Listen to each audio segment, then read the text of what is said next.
A pregnant woman stands alone in the middle of Incheon International Airport while her husband, the most feared mafia boss in all of Seoul, watches immigration officers drag her toward the departure gate. She is carrying his child. He knows it, and he is letting her go anyway. Before they take her through security, she kneels down and places a single brass key on the cold airport floor between them. She looks at him one last time and says 7 words that will haunt him for the rest of his life. Stay until the end to find out what she said and what that key unlocked. If this story moves you, hit like and drop the name of the city you're watching from. I want to see how far this story travels. But the rain had been falling over Incheon for 3 hours before Amani Cross realized she had stopped feeling it. She stood at the floor-to-ceiling windows of the International Departure Terminal, one hand pressed flat against the cold glass, the other resting below her belly where the weight had shifted in the last 2 weeks. Lower now, heavier, more insistent, as if the baby itself understood that something was ending. Outside, the runway lights bled gold and red through the downpour, streaking across the tarmac in long, trembling lines that looked like wounds. The planes beyond the glass moved slowly in the dark, massive and indifferent, heading toward cities that had no idea any of this was happening. Amani had traveled through this airport 11 times in the past 2 years. The first time, she had been terrified. A black woman from New Orleans arriving alone in Seoul with a rolled tube of architectural drawings under one arm and a contract she still half believed was a mistake. The last time before tonight, she had been returning from her mother's house in the Treme neighborhood with a wooden box of her grandmother's recipe cards and a bottle of hot sauce that customs had nearly confiscated. Seojun had been waiting for her at arrivals, holding a paper cup of coffee with her name written in his careful, slightly wrong English handwriting. He had mispronounced her name for 6 months before she gave up correcting him. By then it had become something private between them, the small, ordinary proof that he was trying. She didn't know what the 11th time would be remembered as until the immigration officers appeared at her hotel room door at 4 in the morning. There had been 2 of them, both young, both embarrassed in the particular way of people who have been ordered to do something they know is wrong but don't have the standing to refuse. They had shown her a document. Her hands had been shaking too badly to read the official Korean text, but the English summary at the bottom was clear enough. Withdrawal of marital sponsorship. Pending investigation. Voluntary departure required within 24 hours or formal detention would follow. She had asked them to wait in the hallway while she dressed. She had sat on the edge of the hotel bed for a long time after that, in the dark, with her hand on her stomach. The baby had moved, a slow, rolling pressure beneath her palm, more sensation than pain, the kind of movement that in other circumstances would have made her laugh out loud. She had not laughed. She had pressed her hand harder against her belly and breathed through her nose the way the doctor had taught her, slow counts in, longer counts out, until the shaking in her chest became manageable. Then she had picked up her phone and called Malachi. He answered on the second ring, which meant he hadn't been sleeping either. "They came," she said. A long silence. Then, "How long do you have?" "They're in the hallway." "Amani?" "I'm not calling for help." Her voice was steadier than she expected. "I'm calling because I need you to know where I put the recorder. The compartment under the west floor of the pavilion. The brass key opens it." "I know where it is. You told me 3 weeks ago." "I need to hear myself say it out loud."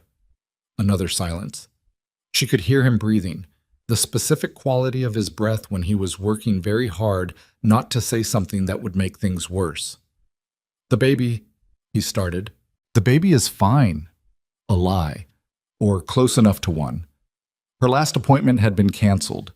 She didn't know if the baby was fine. She had to believe it because the alternative was something she could not afford to feel right now. "I need you to stay hidden until the evidence is secure. Whatever happens to me at that airport, you do not move until the evidence is secure. You understand me? You're asking me to let my pregnant sister get put on a plane. I'm asking you to finish what we started." Her voice cracked on the last word, just slightly. She pressed her fist against her mouth for a moment, then lowered it. "He signed the document, Malachi. He already signed it." The silence that followed was different from the ones before it. Heavier. Malachi Cross had spent 11 years as a financial crimes attorney watching powerful men destroy people they claimed to love, and even he needed a moment to absorb that particular piece of information. "Okay," he said finally. His voice had gone very quiet and very flat, the way it did when he was making a decision. "Okay, I'll wait. Thank you." "Don't thank me. Just keep your hand on your stomach and don't let them rush you. You walk at your own pace, you hear me?" She heard him. She walked at her own pace. The terminal was quieter than it should have been for midnight on a Thursday, or maybe it was the way shock organized perception, reducing the surrounding world to a series of disconnected details that her brain cataloged without context. A child sleeping across two chairs with a stuffed animal pressed against his face. A cleaning woman mopping the same section of floor in slow, methodical circles. The tinny sound of a flight announcement in Korean that she had learned enough of the language to partially understand. Delayed departure, gate change, weather advisory. The immigration officers walked on either side of her, not touching her, maintaining a careful distance that she understood was its own kind of performance. They were being filmed. Someone had tipped off at least 3 news outlets. She had seen the camera crews setting up near the departure gates when they entered the terminal, too many of them to be coincidence, too positioned to be anything other than planned. She had understood then that the humiliation had been the point from the beginning. She stopped walking when she saw him. Kang Seo-jun stood near the far wall of the departure hall with his hands at his sides and his jaw set in the particular rigid way she had learned meant he was experiencing an emotion he had no vocabulary for. He was wearing the charcoal suit he wore when he was performing authority, the one his tailor had made specifically to make him look immovable. It worked. He looked like something that had been poured into that spot and left to harden. Behind him, at a slight and careful distance, stood Baek Jin-woo, his enforcer, his most loyal captain, the only man in Seo-jun's entire organization who had ever once told him he was wrong. Jin-woo's face was doing something complicated that Amani couldn't fully read from across the terminal. And to Seo-jun's left, positioned with the precise, practiced casualness of a woman who had rehearsed this moment many times, stood Han Yura. Imani had known Han Yura for almost 2 years. She had watched her move through Seo-jun's world with the grace of someone who had been born understanding the architecture of power. How to be useful without appearing ambitious. How to be present without appearing threatening. How to make another woman feel the cold without ever visibly turning down the heat. Yura was wearing a navy coat that probably cost more than most people's monthly salary, and her expression was arranged into something that approximated concern with the skill of a professional actress. Imani looked at her for exactly 1 second. Then she looked at Seo-jun. He met her eyes. He didn't look away. She had expected him to, had half prepared herself for the particular devastation of a man who couldn't hold her gaze after what he'd done. But he looked at her directly, and what she saw in his face was worse than guilt. It was certainty.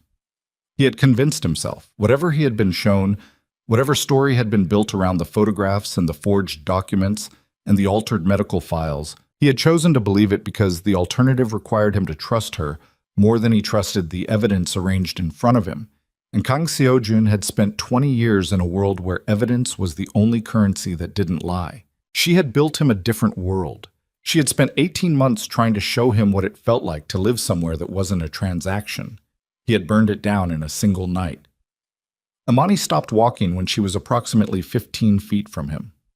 The immigration officers stopped with her, uncertain, watching the space between the two of them with the wariness of people who understood they were standing inside something much larger than their jurisdiction. She reached into the pocket of her cream wool coat, soaked at the shoulders now, from the rain she'd walked through between the car and the terminal entrance, and closed her fingers around the brass key. She had found it 3 months ago, inside the sealed western wall of Woolrim House, tucked into a carved recess that hadn't been opened in decades.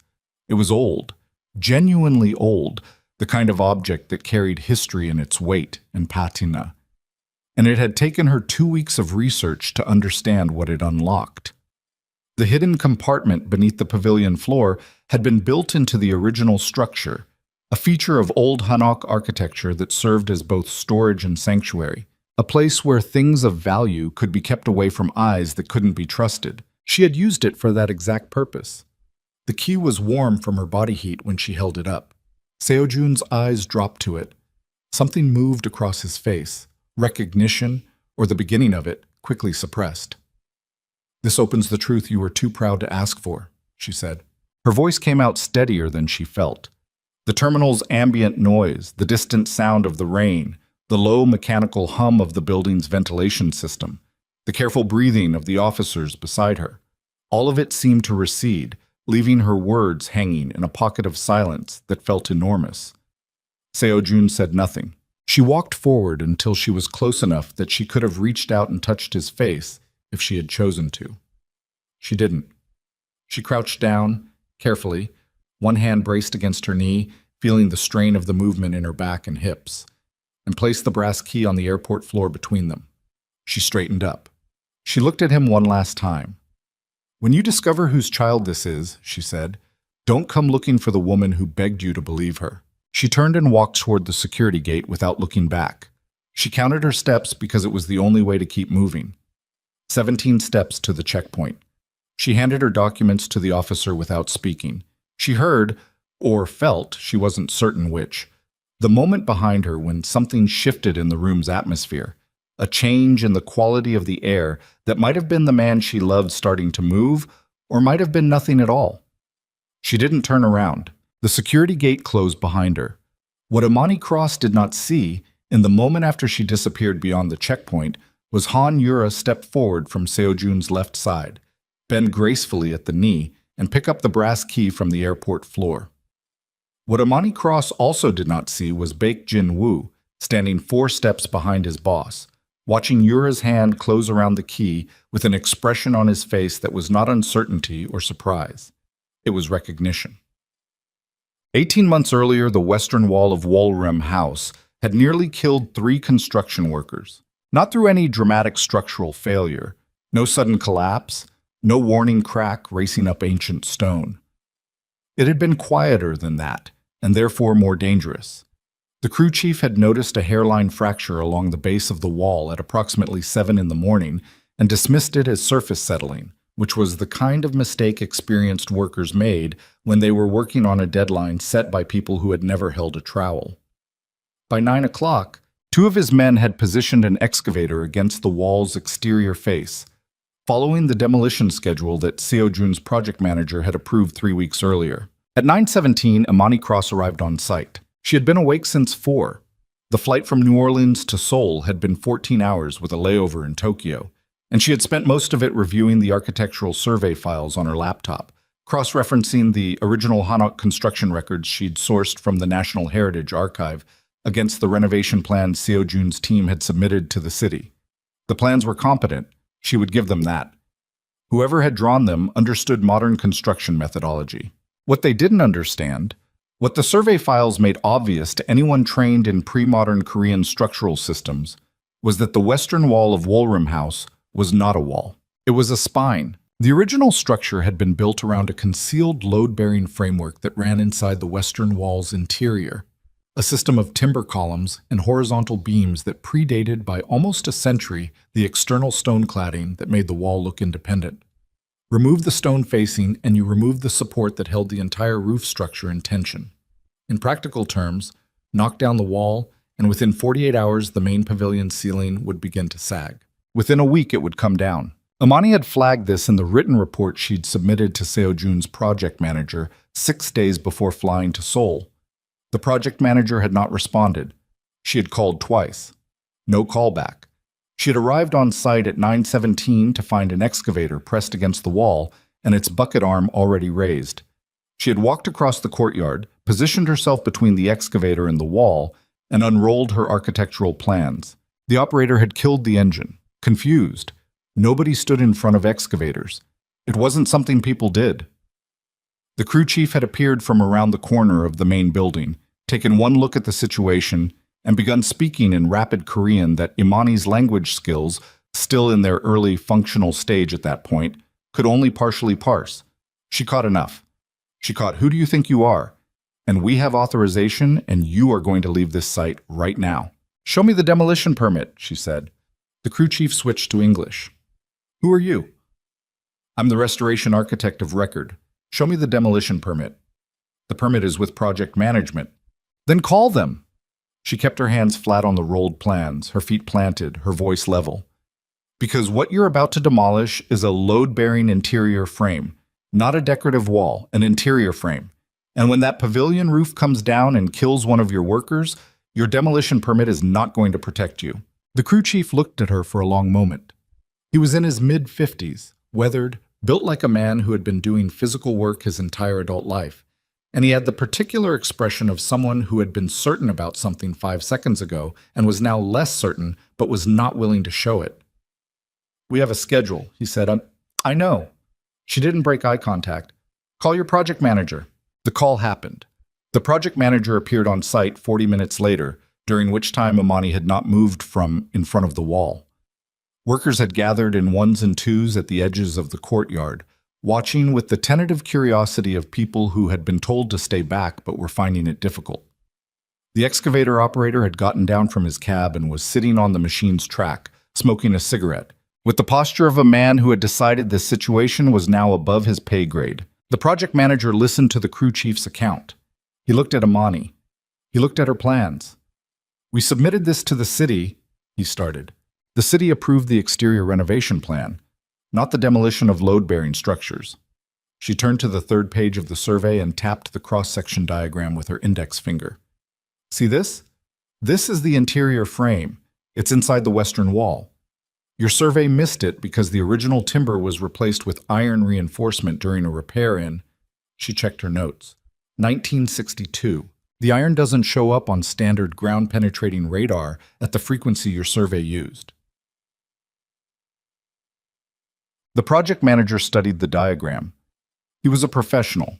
Whatever his feelings about being contradicted by a woman who had arrived from overseas 3 hours ago and immediately positioned herself in front of heavy machinery, he understood structural drawings.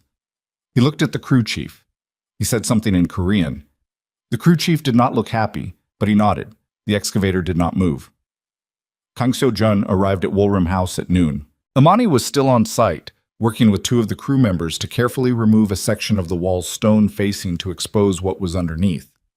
When she heard the cars, 3 black vehicles, the kind of low-profile luxury fleet that somehow managed to be more conspicuous than something obviously expensive, she didn't stop what she was doing. She finished the section she was on, made a note in her site journal, and turned around. She had seen photographs of Kang Seo-jun. The initial contract paperwork had included a brief company profile with a photo that had clearly been taken by a professional who understood how to make powerful men look even more powerful. Good lighting, slight upward angle, the kind of composed expression that suggested absolute authority without requiring the subject to do anything dramatic. She had studied the photo in a clinical way and formed 2 opinions. He was younger than she expected for someone who controlled this much money, and he had the eyes of a person who had learned very early that showing emotion was a strategic disadvantage. In person, the eyes were the same. The rest of him was different from the photograph in small, significant ways. There was something in the way he held his jaw when he was angry that the photograph hadn't caught, a tightness that suggested he was very rarely as controlled as he appeared. He walked across the courtyard with 2 men behind him and his attention already on the wall, assessing the damage of the morning's delay in real time, performing a quick financial calculation that showed on his face as a species of cold fury. He looked at the excavator. He looked at the partially exposed wall. He looked at Imani. "You stopped my crew," he said. His English was precise and slightly formal, the kind learned from textbooks rather than conversation. "I stopped your crew from demolishing a load-bearing frame," she said. "When they finish removing the stone facing, you'll see it. I had a schedule." "I know. My investors, with respect," she said, and she meant the phrase as a transition, not an apology. "Your investors would be more upset if the main pavilion collapsed during construction. The liability alone would set the project back 18 months. He looked at her for a moment that was longer than a professional assessment required. She didn't look away. She had learned in 12 years of working construction sites, in New Orleans, in Atlanta, in 3 countries where she had been, at various points the only black woman in the room, that looking away in the first 30 seconds of an exchange like this one established a dynamic that was very difficult to correct afterward. "Show me," he said. She showed him. They stood side by side against the open section of wall while she traced the iron reinforcement frame with a flashlight, explaining the load distribution, the tension points, the relationship between the frame and the roof's central beam. He listened without interrupting, which was either the courtesy of a man who understood that he didn't know something, or the patience of someone calculating when to push back. She couldn't tell which yet. When she finished, he was quiet for a moment. "How long to work around it?" he asked. "If we redesign the east corridor connection, we can preserve the frame and still open the western face to the garden."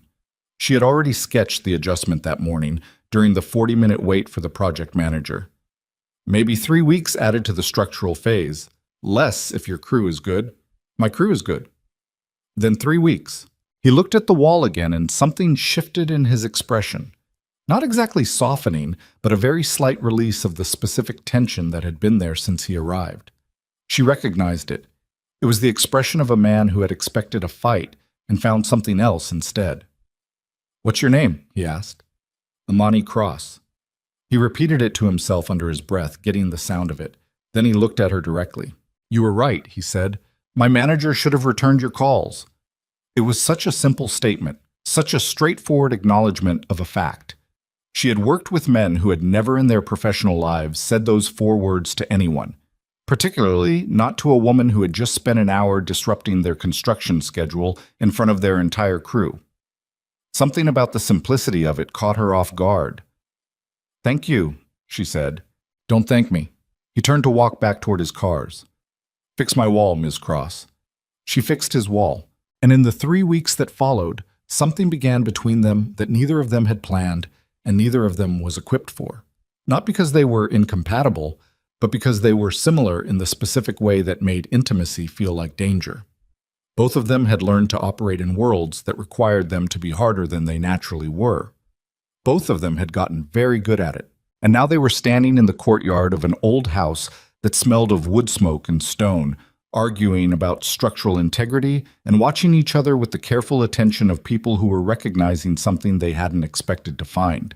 Their arguments were daily.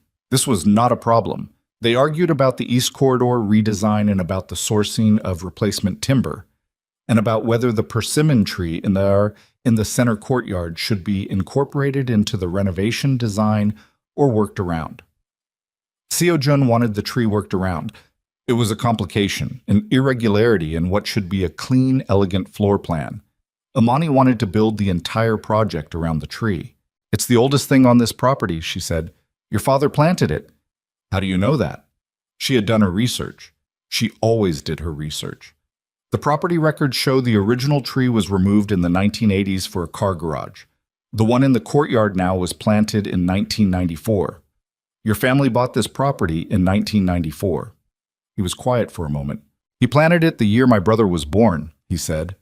It was the first personal thing he had ever said to her. It came out with the slightly surprised quality of information that had been kept in a sealed room and opened by accident. She looked at the tree. It was mid-autumn. The persimmons were orange against the gray sky. "Then we build around it," she said. He didn't argue after that. The coffee started 2 weeks in. She arrived on site one morning to find a paper cup on top of her site journal with her name written on it in his handwriting. She recognized it from contract documents, in careful, slightly oversized letters. The coffee was from a cafe 3 blocks away that she had mentioned once in passing. She hadn't thought he was listening. She brought him a boxed lunch from the workers' lunch truck the following Thursday. He had been standing near his car with 2 of his men, and she had walked over and held the box out and said, "Sit with them," meaning the crew, with the directness of someone who had decided that this particular social performance was going to end. He had looked at the box. He had looked at her. Then he had taken it, walked to the lunch area, and sat down on a low concrete wall between a carpenter and a tile worker, and eaten his lunch without his men hovering over him. She had watched from across the courtyard and thought, there is a person inside this man that the world is not allowed to see. She had also thought, this is going to be more complicated than a wall. She was correct on both counts. By the time the structural phase of the Woolrim house renovation was complete, Kang Seo-jun had learned to make her mother's sweet potato pie badly, but sincerely, had sat through 4 phone calls with her brother Malachi, in which Malachi asked increasingly pointed questions about Seo-jun's business practices, and had told Amani 3 things he had never told another person: that he missed his father, that he was afraid of becoming the kind of man his father would not recognize, and that the persimmon tree had been the one thing his father left behind that the organization had never been able to use. Imani had listened to all three without trying to fix any of them. This was, she would later understand, the most important thing she ever did for him, and he had no language for how much it meant, so instead he had shown up consistently in the small practical ways that were available to him. The coffee. The calls returned within an hour. The moment he overheard one of his executives make a comment about her being foreign and immediately removed that executive from all contact with the project. Not dramatically, without announcement, just suddenly, the executive was no longer present. She had asked him about it. "He won't be a problem," Seojun said. "What did you do?" "Reassigned him." "To what?" "Somewhere he can be stupid without costing me money." She had almost laughed. She'd caught herself, but not quite. The corner of her mouth had moved, and he'd seen it, and something in his face had changed in a way that she didn't have a name for yet, something that looked like relief, or like a man discovering that warmth was still a thing he was capable of feeling. He followed her to New Orleans in December. He had never been south of Atlanta. He arrived in the Treme wearing a coat that was appropriate for Seoul in December and deeply wrong for Louisiana, where December was cold the way a comfortable room is cold. Manageable, honest, nothing like the thing the coat was built for. Loretta Cross noticed the coat within 30 seconds of meeting him. "Give me that," she said, taking it from him at the door. "You'll scare my neighbors." Seojun looked at Imani. "She means the coat is too formal," Imani said.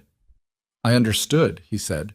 Loretta Cross was 62 years old and had buried one husband and raised 2 children on a nurse's salary, while her neighborhood was rebuilt around her after a flood that had broken the city. She had opinions about powerful men. She had lived through enough of them, watched them make decisions from safe distances about places they'd never lived in. And she extended to Kang Seo-jun exactly the same welcome she extended to everyone who came through her door. A clean dish towel, a cutting board, and a pile of vegetables that needed washing. Seojun washed vegetables for 45 minutes without complaint. Malachi came for dinner. He was 3 years older than Imani, built like their father, with the specific combination of warmth and wariness that came from spending a decade watching money move through the cracks in legal systems. He and Seojun sat across from each other at the dinner table and had the kind of conversation that was not entirely about what it appeared to be about, discussing the Woolroom House project, the Seoul development market, the way historic preservation intersected with private capital, while also being, underneath all of it, a negotiation. Malachi was deciding whether Seojun was the kind of powerful man who consumed people or the kind who could be taught to protect them. Seojun was deciding whether Malachi was someone he needed to worry about. By the end of dinner, neither of them had fully resolved the question, but Malachi had refilled Seojun's glass twice, which Imani knew meant something. "You know what he does," Malachi said to her later in the kitchen while they washed dishes. "I know." "You know the whole thing, not just the development company." "I know," she said again. "And?" She was quiet for a moment, scrubbing a pot that didn't need scrubbing. "And he's trying to become something else. I don't know if he can, but he's trying." Malachi dried a glass very carefully. "Trying isn't the same as succeeding. I know that too." He handed her the glass. "If he hurts you, he won't." Imani. "Malachi." She set the pot down and looked at her brother. "I'm not asking for your permission. I'm telling you what's true. He is trying. That matters to me." Malachi looked at her for a long moment. Then he nodded, once, with the expression of a man filing information under a category he hoped he would never need to open again. Seojun proposed 3 months later, in the courtyard of Woolroom House, beneath the persimmon tree that his father had planted the year his brother was born. He didn't have a speech prepared. She had known him long enough by then to understand that he was not a man who rehearsed emotion. He either felt it or he didn't, and when he felt it, the expression was always slightly surprised, as if his own heart had done something without consulting him. He simply stood in front of her with a ring in his hand. Not a large ring, not the kind of ostentatious statement that his wealth could have easily produced, and said, "I don't know how to do this, but I know I want to." She had warned him. She had held the ring in her palm and looked at him seriously and said, "Loving me in private is going to be easy. Choosing me when your world judges me is going to be harder." He had looked at her with those contained, watchful eyes and said, "Then let them watch." She had believed him. For 12 months, she had every reason to. He shut down whispers from Seoul's social elite with the particular cold efficiency of a man who had spent 20 years ensuring that people who created problems for him regretted it. He sat through tabloid cycles that called Amani a foreign opportunist and responded with a level of public composure that she later learned had required him to remove 3 journalists from his organization's approved media list. He learned her mother's recipes, badly, consistently, with the sincere incompetence of a man who had never needed to cook anything and was doing it anyway because she had mentioned once that food was how her family showed love. He let Woolrim House become the one clean place inside his dirty empire. And then the empire began to crack. The first sign was the port disruption in late spring, a rival syndicate moving into Busan with money and connections that didn't match anything in the intelligence Seo Jun's organization had compiled. 3 shipping contracts fell through in 2 weeks. The loss was manageable by itself, but it happened at the same time as the surfacing of financial records from the Kang family's earliest dealings. Records that had been sealed, that should have stayed sealed, that appeared on a prosecutor's desk in a manner that suggested someone with access to the organization's private archives had been very deliberately providing information to someone outside it. The Kang board began asking questions. The questions led to conversations with Han Yura's family corporation. Han Yura came with those conversations. Imani had known about Yura before she appeared. Seo Jun had mentioned her once, briefly, as a former arrangement, the kind of thing that happened in his world between families with compatible interests. He had not described it as a relationship. He had described it as a negotiation that had been suspended when he decided to stop letting other people make his personal decisions. Imani had accepted this account at face value, because she trusted him, and because she understood that his past was his past. What she had not anticipated was Han Yura in person. Yura was not what Imani had imagined. She had imagined someone harder, someone whose ambition was visible, who showed her calculations. Yura was nothing like that. She was elegant and quiet, and she had the specific skill of being the most useful person in any room without ever appearing to try. She solved a creditor dispute in a single phone call that Seo Jun's lawyers had been wrestling with for 3 weeks. She smoothed a meeting with a violent partner that had been on the verge of becoming something worse. She remembered the names of everyone's children and assistants and used them correctly. She never said anything cruel about Imani. She did something much worse. She became necessary.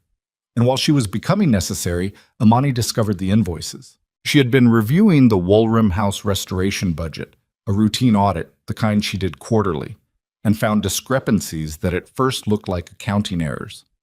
Duplicate line items, contractor fees paid to companies she couldn't locate in the project records.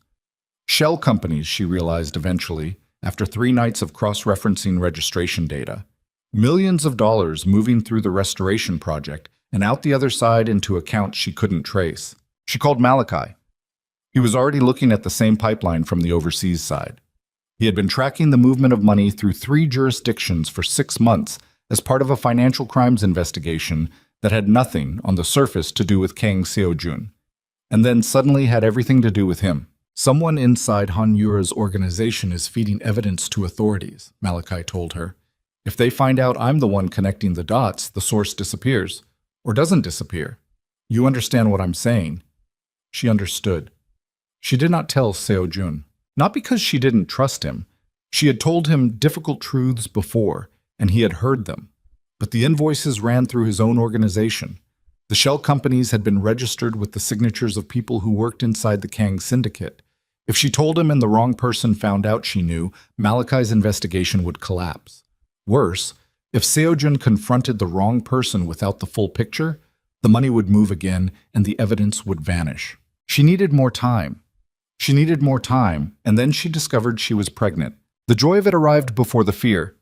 That was the honest truth of it, the thing she held on to later when everything else had broken. For approximately 37 minutes after seeing the test result, sitting on the bathroom floor of Woolrim House at 6 in the morning with the tile cold beneath her, there had been nothing but joy. She had put both hands on her stomach and felt the strangeness of knowing something was beginning, something entirely separate from all of this.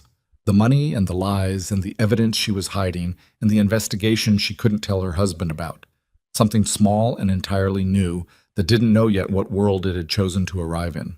Then the fear arrived, and it was extensive. She planned to tell him at their anniversary dinner. She ordered the food he never cooked for himself anymore. She set candles. She placed the ultrasound photograph inside a wooden box beside his plate, and she sat at the table and waited for him to come home. He came home an hour and 40 minutes late.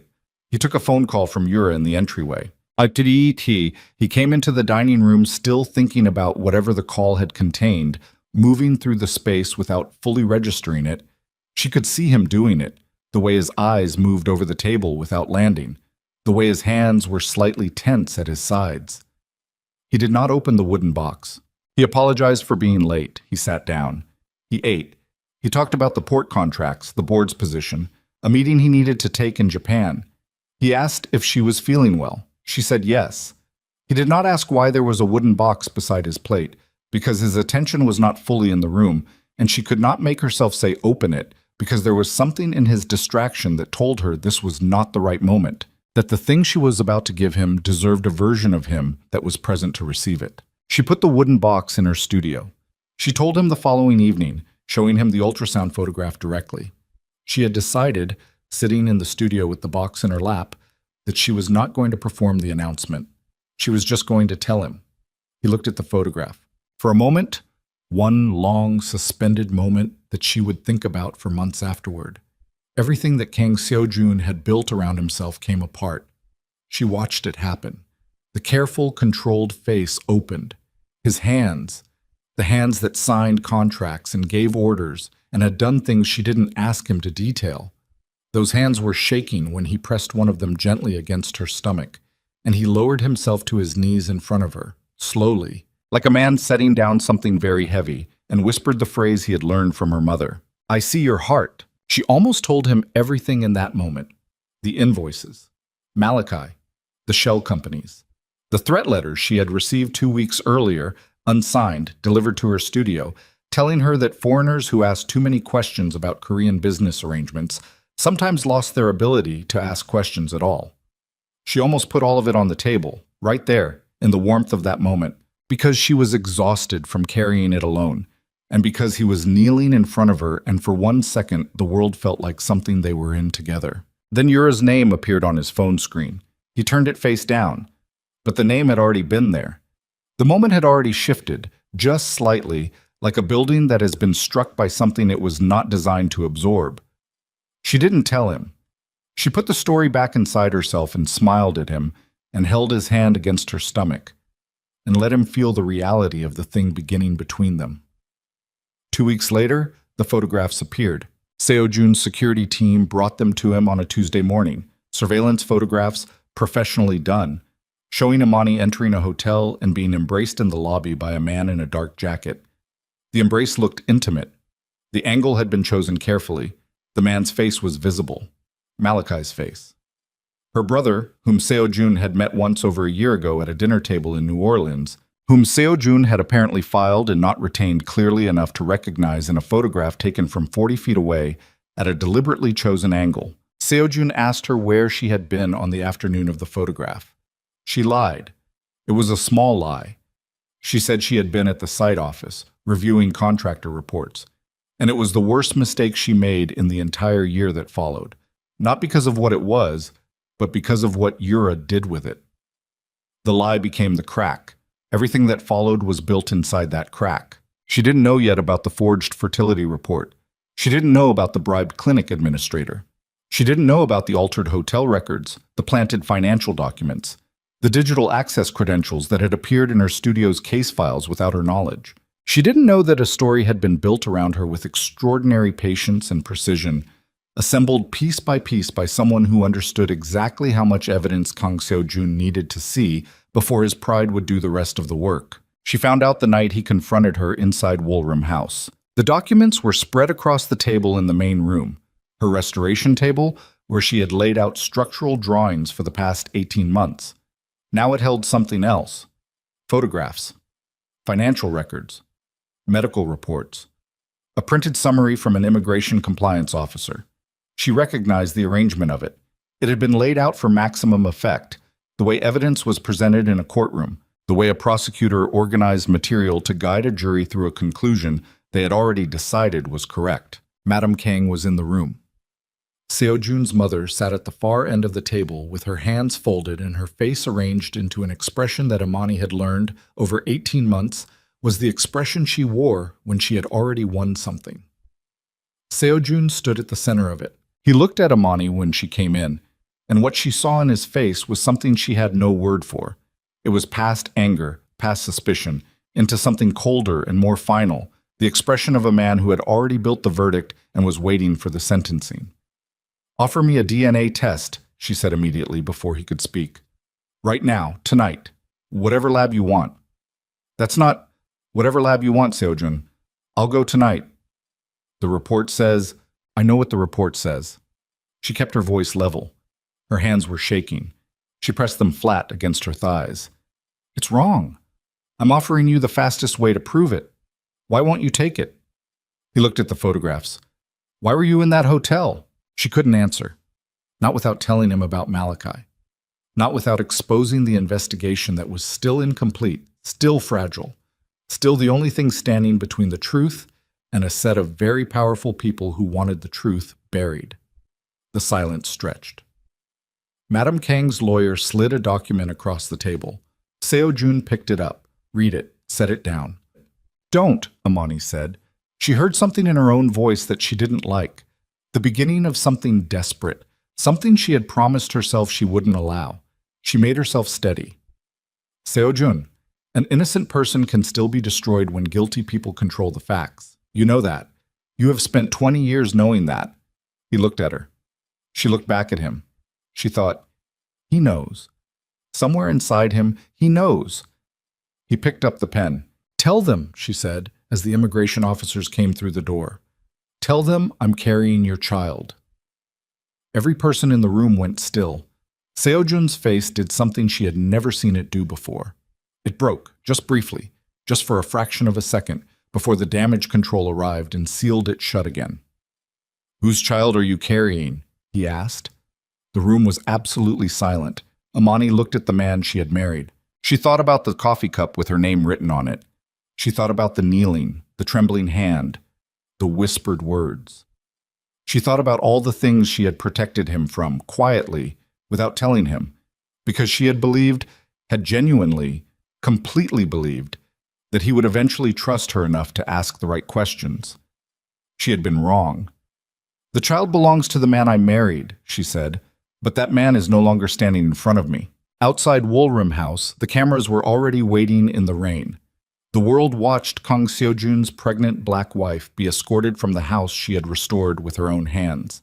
At the airport, she placed the brass key on the floor between them. He let her go. And the moment the security gate closed behind her, three things began to happen simultaneously that Kang Seojun had no idea were already in motion.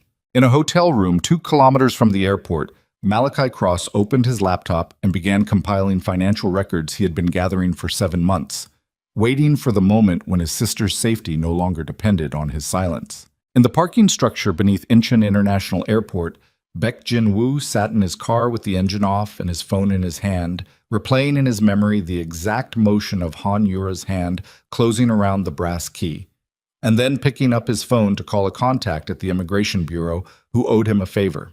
And in the departure lounge beyond the security checkpoint, Imani Cross sat in a hard plastic airport chair with her hand pressed flat against her stomach, breathing slowly, counting the minutes until boarding, and thinking about a hidden compartment beneath the pavilion floor of Woolroom House and a digital recorder inside it and a voice preserved on it that was going to have to be enough. She had done everything she could do. Now she needed to survive the flight. The plane took off at 2:47 in the morning. Imani knew the exact time because she had been watching the clock on the seatback screen in front of her since they boarded, tracking the minutes the way a person tracks something they cannot stop but need to witness. The cabin was mostly dark. The passenger beside her, a Korean businessman in his 60s who had fallen asleep before the doors closed, was breathing in the slow, undisturbed rhythm of someone who had no idea what was sitting next to him. Imani kept her hand on her stomach and her eyes on the window and watched the lights of Incheon drop away beneath the clouds until there was nothing left to see. She did not cry on the plane. She had made a decision about that somewhere between the security gate and the boarding bridge. A quiet, practical decision, The kind she made on construction sites when something went wrong and the crew was watching to see how she would respond.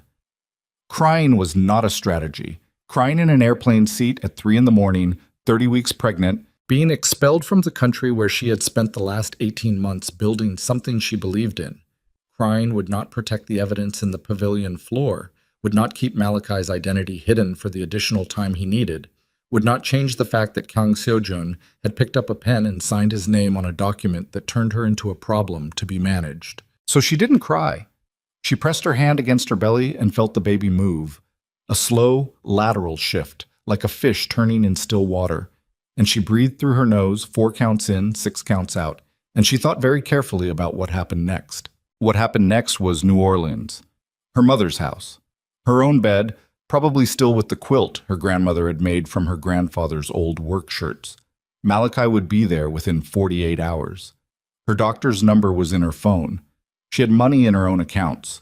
She had always kept her own accounts, had insisted on it from the beginning, which Seojun had initially interpreted as distrust, and which she had explained was simply the condition of being a person who had learned early that financial independence was not a luxury, but a form of survival. She was going to be all right. She repeated this to herself with the same methodical steadiness she had used to get through the terminal, through security, through boarding. She was going to be all right.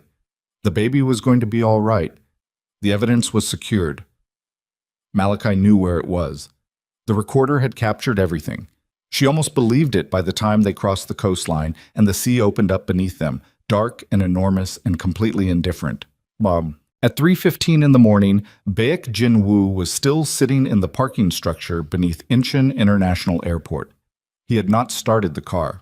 He sat with his hands loose in his lap and his phone face up on the passenger seat and thought about the specific angle of Han Yura's body when she bent to pick up the brass key. The speed of it, the decision already made before the key had finished sliding across the airport floor. The way her fingers had closed around it and her hand had come back to her side in a single, practiced motion. The whole thing had taken perhaps 2 seconds. It had the quality of a movement rehearsed, or at minimum anticipated. Jinwoo had worked for Kang Seo-jun for 11 years. In those 11 years, he had performed a very specific function. He was the man Seo-jun sent when a situation required someone who could read it accurately and respond without flinching. He had done this in ports and boardrooms, and twice in locations he would not describe to anyone. He was good at it because he paid attention to the things that most people's attention slid past. The small, quick movements, the micro-expressions. The moment when someone's body did something their face was trying to contradict. Yura's body had moved before her mind had decided to move it. That was the thing he kept returning to. He picked up his phone and called the one contact at the Immigration Bureau who had been useful to him before. A senior officer who had, on 2 previous occasions, provided information about document filings in exchange for considerations that Jinwoo never named and the officer never acknowledged. The phone rang 4 times before the man picked up. "It's late," the officer said. "I need to know who filed the immigration complaint against Kang Imani," Jinwoo said. "Not the name on the document, the person who originated it." A long pause. "That's not... I know it's not. Can you find it?" Another pause. Longer. Jinwoo waited. He was very good at waiting. "Give me until morning," the officer said finally. "Thank you." He ended the call and sat in the dark for another few minutes, turning over what he knew and what he suspected and what he was not yet ready to say out loud, even to himself. Then he started the car and drove back toward Seoul, and the whole way there he thought about the fact that he had warned Seo-jun, had said it directly, in plain language, 3 weeks ago. Ask your wife. He had said it. He had looked at the man he had followed into rooms where both of them might not have come back out, and said, "Before you do anything else, ask her directly." Seo-jun had looked at him with those sealed, careful eyes and said, "I already know what she'll say." Jinwoo had wanted to grab him by the collar. He hadn't, because that was not his role, and because Seo-jun was not a man who received that kind of intervention well, and because he had told himself that there was still time, that Seo-jun would pull back from the edge before the thing became permanent. He had been wrong. The edge had come faster than either of them had anticipated, and the document was signed, and Imani Cross was somewhere over the Yellow Sea, and Kang Seo-jun was sitting inside Woolroom House, making a mistake he had no idea, yet was a mistake. Jinwoo drove back to Seoul and did not sleep. Seo-jun sat in the main room of Wolrim House until dawn. Everyone else had left. His mother, the lawyer, the immigration officers, the journalists outside the gates who had eventually run out of things to photograph and dispersed into the rain. The house was empty and very quiet. The candles Amani had set at the dinner table 3 weeks ago were still on the windowsill where she had moved them.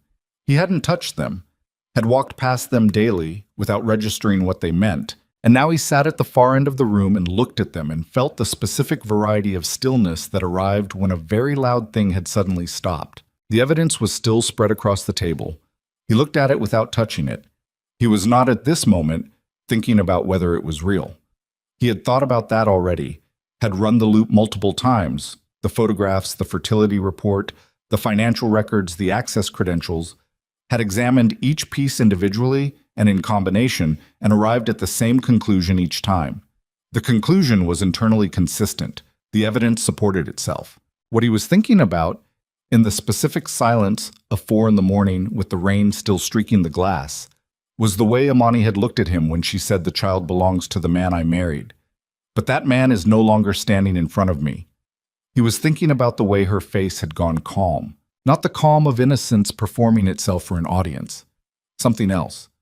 The calm of a person who had understood something fully and finally, and was no longer spending energy on the hope that it would be different. He had seen that expression before, in interrogation rooms, on the faces of men who had accepted what was coming. It was the expression of someone who had stopped fighting the moment, not because they had lost the will to fight, but because the fight had become irrelevant. He stood up. He walked to the window and stood looking out at the Wolrim House courtyard, at the persimmon tree that his father had planted the year his brother was born. The persimmons were gone now. The season was wrong. The tree was bare. And in the pre-dawn dark, it looked like something drawn in charcoal against the slightly lighter gray of the sky. His phone rang. He looked at it. Jinwoo. "It's 4 a.m, he said. "I know." Jinwoo's voice had a quality Seo-jun recognized, the flat, careful tone the man used when he was telling you something he already knew you weren't going to want to hear.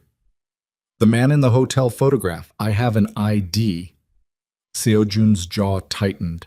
"I know who he is." "No," Jinwoo said, "you don't." A silence. The hotel receptionist remembered something. She heard Amani use a name, not a full name, a nickname, something she would only use with someone she'd known since childhood. A pause. "There's a receipt, signed. The name is Malachi Cross." The name hit Seo-jun somewhere in the chest, not because he recognized it immediately, but because he almost recognized it. The almost recognition being the specific sensation of information that was present somewhere in his memory and refusing to come forward cleanly. "Who is Malachi Cross?" he asked. Jinwoo was quiet for one long, deliberate second. "He's her brother, Seo-jun." The room did not change. The rain did not change. The tree in the courtyard did not change. Everything was exactly as it had been 30 seconds ago. "You met him," Jinwoo continued, his voice still flat and careful. "New Orleans. 14 months ago. Dinner at her mother's house. He's an attorney. Financial crimes." Seo-jun put one hand on the window glass. He did not say anything. "I'm coming to the house," Jinwoo said. Jinwoo arrived at Wolrim House 40 minutes later as the sky was beginning to lighten from black to a dark, diluted gray. He came alone, which meant he had something to say that he did not want anyone else to hear. Seo-jun was in the courtyard when Jinwoo walked through the gate, standing near the persimmon tree, not touching it, just standing near it, the way a person stood near something they needed to be close to without knowing exactly why. Jinwoo stopped a few feet away and looked at his boss with an expression that was not quite anger and not quite grief, but occupied the territory between them. "Say it," Seo-jun said. "I warned you." "I know." "I said ask her directly. I said don't make a move until you've asked her directly." "I know what you said." "And you looked at me." Jinwoo stopped. He breathed out through his nose. His jaw was tight. "You looked at me like I was the one who didn't understand the situation. Like I was being naive." Seo-jun said nothing. "She's 30 weeks pregnant and you put her on a plane in the middle of the night," Jinwoo said. The flatness in his voice had developed an edge now. He was not a man who raised his voice. In 11 years, Seojun had never heard him shout, but the edge was there, controlled and precise and cutting. Her brother is a financial crimes attorney. If he was meeting her in that hotel, it wasn't for what the photograph suggested. He was working something. What was he working? I don't know yet. But the fact that she lied about being there, Jinwoo paused. She didn't lie because she was hiding a relationship. She lied because she was protecting something she couldn't expose yet. That's a different category of lie. Seojun turned away from the tree and walked to the low stone bench at the courtyard's edge and sat down. He looked at the ground between his feet. He was still in the charcoal suit from the airport. He had not changed, had not considered changing, had been operating since midnight in the specific forward momentum of a man who needed to keep moving to avoid examining the thing he had done. He was no longer moving. The thing was there now, fully present. The fertility report, he said. I've been thinking about that. It was from my clinic, the same clinic I've used for 10 years. I know which clinic it was from. Jinwoo sat down on the opposite end of the bench. What I want to know is whether you have the original filing, not the copy they sent for the immigration case. The original consultation record. Seojun looked up. Because if the conclusion of that report was altered, Jinwoo met his eyes steadily, then someone had access to your private medical history, and the number of people who have that access is very small. The courtyard was silent except for the last of the rain, which had thinned to a fine mist that caught in the courtyard lights and made the air look lit from within. Seojun sat with this information and felt it reorganize something inside him, not quickly, not cleanly, but with the slow, irreversible quality of a structure beginning to shift under load. Get me the original, he said, first thing this morning, and find out who originated the immigration complaint, not the attorney of record, who originated it. I'm already working on that. Seojun looked at the tree. Where is she now? Still in the air. She lands in Houston in... Jinwoo checked his phone. 9 hours. Connection to New Orleans after that. Seojun was quiet. She placed the key on the floor, he said. Not a question. Not quite a statement either. More like a man reading aloud from something in order to understand it. I saw. And Yura picked it up. The silence that followed was different from the ones before it. Jinwoo's face shifted. Very slightly, the way his face always shifted when he was deciding how much of his thinking to make visible. I watched her pick it up, he said carefully. Her hand was moving before the key stopped sliding. Seojun looked at him. She was ready for it, Jinwoo said. She knew it was coming. Han-Yura's apartment was in Gangnam, on the 14th floor of a building that had been designed to look expensive without announcing it, the architectural equivalent of the woman herself. She arrived home from the airport at 4:30 in the morning, removed her navy coat, poured herself a glass of water, and sat at her kitchen counter with the brass key on the marble in front of her. She had taken it on instinct, or that was the story she told herself, which was not the same as the truth. The truth was that she had known about the key for 6 days, had known that Imani used an antique key as her site access token for the Woolroom House restoration, had known it carried some significance that went beyond the practical, had been watching for the moment Imani would use it as a communication. When Imani had produced it at the airport and placed it on the floor between herself and Seojun, Yura had understood immediately what it meant. A message, directed at Seojun, pointing at something Imani had hidden. Whatever was inside that lock was dangerous to Yura. She turned the key over in her fingers, examining it with the attention of someone trying to reverse engineer a conclusion. It was old, genuinely old, not decorative, with the specific patina of brass that had been handled regularly and then stored in a dry environment. The teeth were simple, the kind that corresponded to old interior locks rather than external security hardware. Something inside a building. Something inside Woolroom House specifically, probably, given the way Imani had held it. Yura thought about this. She thought about the restoration project, about the months she had spent building a detailed picture of Imani's work habits, access patterns, the specific areas of Woolroom House that Imani treated as her personal domain. The pavilion, the western face, the courtyard.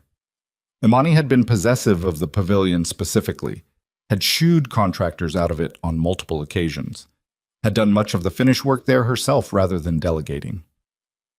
The pavilion floor. Yura set the key down on the counter. She picked up her phone and called her financial director. He answered on the third ring, groggy, immediately alert when he heard her voice. "What's wrong?" "Nothing yet?" Her voice was perfectly composed. It was always perfectly composed. "I need you to have someone at Woolrim House by 6 this morning. The pavilion. Old construction, probably a hidden compartment beneath the floor structure." She paused. "Find it before anyone else does." "That's—" He stopped. She could hear him doing the calculation. "That's still Kang property. We have a security consultation contract that gives us site access for the merger evaluation." She had made sure of that 3 months ago. "Use it quietly before the restoration crew arrives." A pause. "What are we looking for?" "I'll know it when you describe it to me." She ended the call. She sat for a moment with her hand on the key, very still, in the particular stillness of a person running probability assessments at 4:30 in the morning. Then she placed the key in the drawer beneath the kitchen counter, not hidden, simply stored, and went to shower and prepare for the day ahead. She had a 7 o'clock breakfast meeting with 2 Kang Syndicate board members who were very concerned about the organization's recent instability and very interested in the stabilizing potential of the Han family merger. She needed to be composed. She needed to be useful. She needed to be, as she had been for the past 8 months, the most reliable person in any room she entered. She was very good at this. She had been very good at this since the age of 19, when she had first understood that intelligence and patience and the willingness to play a long game were worth more, in the world she operated in, than almost any other combination of qualities. She had waited a long time for this particular position. She was not going to let a brass key undo it. Jet. The call from Dr. Yoon Ha-rin came at 6:47 in the morning, while Seo-jun was in the Woolrim House bathroom splashing cold water on a face that felt like it belonged to someone else. He almost didn't answer. He looked at the name on the screen, Dr. Yoon, O.B., and for a moment didn't understand why Imani's obstetrician would be calling his number. Then he remembered that Imani had added him as the emergency contact at the first prenatal appointment 7 months ago, at a time when the world was different. He answered, "Mr. Kang." The doctor's voice was professional and carefully neutral, the voice of someone managing a difficult conversation with a person whose emotional state she was uncertain about. "I'm calling because your wife missed an emergency follow-up appointment last night. I've been unable to reach her directly. I wanted to ensure she's on a flight," he said. His voice came out flat. "She left Korea last night." A pause. "I see." A different quality in the silence now. "Mr. Kang, I need to ask you whether she was cleared for long-distance travel. Her case has been high risk since week 22. Something moved through Seo-jun's chest. He didn't have a name for it yet. High risk. "The placenta has been positioning low throughout the 3rd trimester. We've been monitoring it closely. Extended travel, particularly intercontinental, combined with significant physical or emotional stress, can precipitate complications." Her voice was still professional, still careful. "We had an appointment scheduled specifically because of some measurements I wanted to verify before she entered the final trimester. She missed it." "What kind of complications?" The doctor paused again. She was choosing her words. He recognized the behavior of these. It was the behavior of a professional who had learned that the way information was delivered could determine how it was received. "In the most serious cases," she said, early placental separation, internal bleeding, the baby's oxygen supply can be compromised very quickly. We would be talking about an emergency delivery situation." Seo-jun's hand tightened on the phone. "She's been managing extremely well," the doctor continued. "She's been careful, attentive, very committed to the monitoring schedule, which is why the missed appointment concerned me. It's not characteristic." She paused. "Is there a reason she left Korea unexpectedly?" He did not answer this. "Mr. Kang." The doctor's voice shifted, still professional, but with something firmer underneath it now, the tone of a person who had decided that professional courtesy had reached its limit. "I've been treating your wife for 7 months. Whatever is happening between the two of you personally, and I'm not asking you to explain it, your wife is 30 weeks pregnant with a high-risk placental position. She is on a 14-hour flight, and she is, I suspect, under significant emotional distress. I'm telling you this because you are listed as her emergency contact. That is my only reason for calling. Is she going to be all right? His voice had dropped to something almost inaudible. I don't know, the doctor said. And the honesty of it, the simple, unhedged honesty, was worse than any clinical language she could have used. I would feel better if she were not on that plane. She ended the call. Seojun stood at the bathroom sink with the phone in his hand and the water still running cold from the tap and looked at himself in the mirror. He looked like a man who had made an irreversible decision and was only now beginning to understand what irreversible meant. He turned off the tap. He went back to the main room and picked up the fertility report from the table. The document that had been the center of the evidence, the piece that had broken the last of his certainty about Imani, and took it to the window where the morning light was coming in gray and thin through the rain-streaked glass. He read it again. He read it slowly this time, not for conclusion, but for construction. The way he read contracts he suspected of containing something buried. He was looking at the language of it, the formatting, the specific way the clinical data was presented. He had read his original fertility consultation report 12 years ago. He remembered it the way he remembered most things that had mattered, not in detail, but in texture. The feeling of the document, the particular way the conclusions had been worded. This was not that texture. The conclusions in this document were definitive in a way that medical language rarely was. There was a certainty in the phrasing that he now recognized, reading it with clear eyes and a cold stomach, as the certainty of a document written backward, written from its conclusion toward its evidence rather than the other way around. His phone buzzed. Jin Woo. Immigration complaint originated from the office of Kang Family Legal Counsel, filed under Madam Kang's authorization code. Seojun read the message. He read it again. He set the fertility report on the windowsill and stood very still with the morning light coming in around it, and thought about his mother sitting at the end of the table last night, with her hands folded and her face arranged into the expression of a woman who had already won something. He thought about Imani's voice.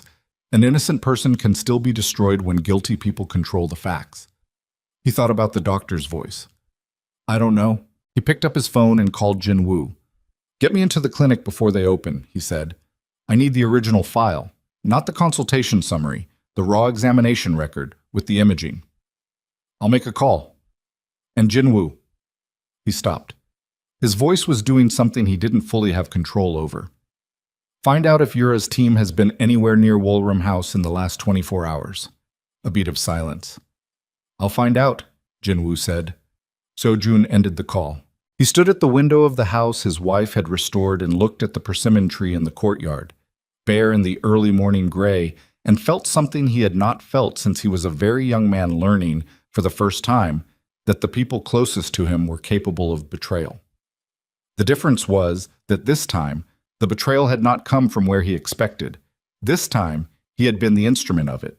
He pressed his fist against the window glass, hard enough that the cold of it traveled up his arm, and he stood there without moving while the full weight of the last 18 months reorganized itself inside him. Every moment he had trusted the evidence over the woman. Every moment he had let his mother's presence in the room influence what he chose to see. Every moment he had picked up the phone when Yura called instead of staying in the room with his wife. And he understood, standing there in this gray morning with his hand against the cold glass, that he had not been deceived only by forged documents and planted evidence. He had been deceived by his own pride, which had been older and more practiced than any forgery. His phone rang again. The number was unfamiliar, a New Orleans area code. He answered, Mr. Kang. The voice on the other end was not panicked, but it had the controlled quality of someone managing panic through sheer professional discipline.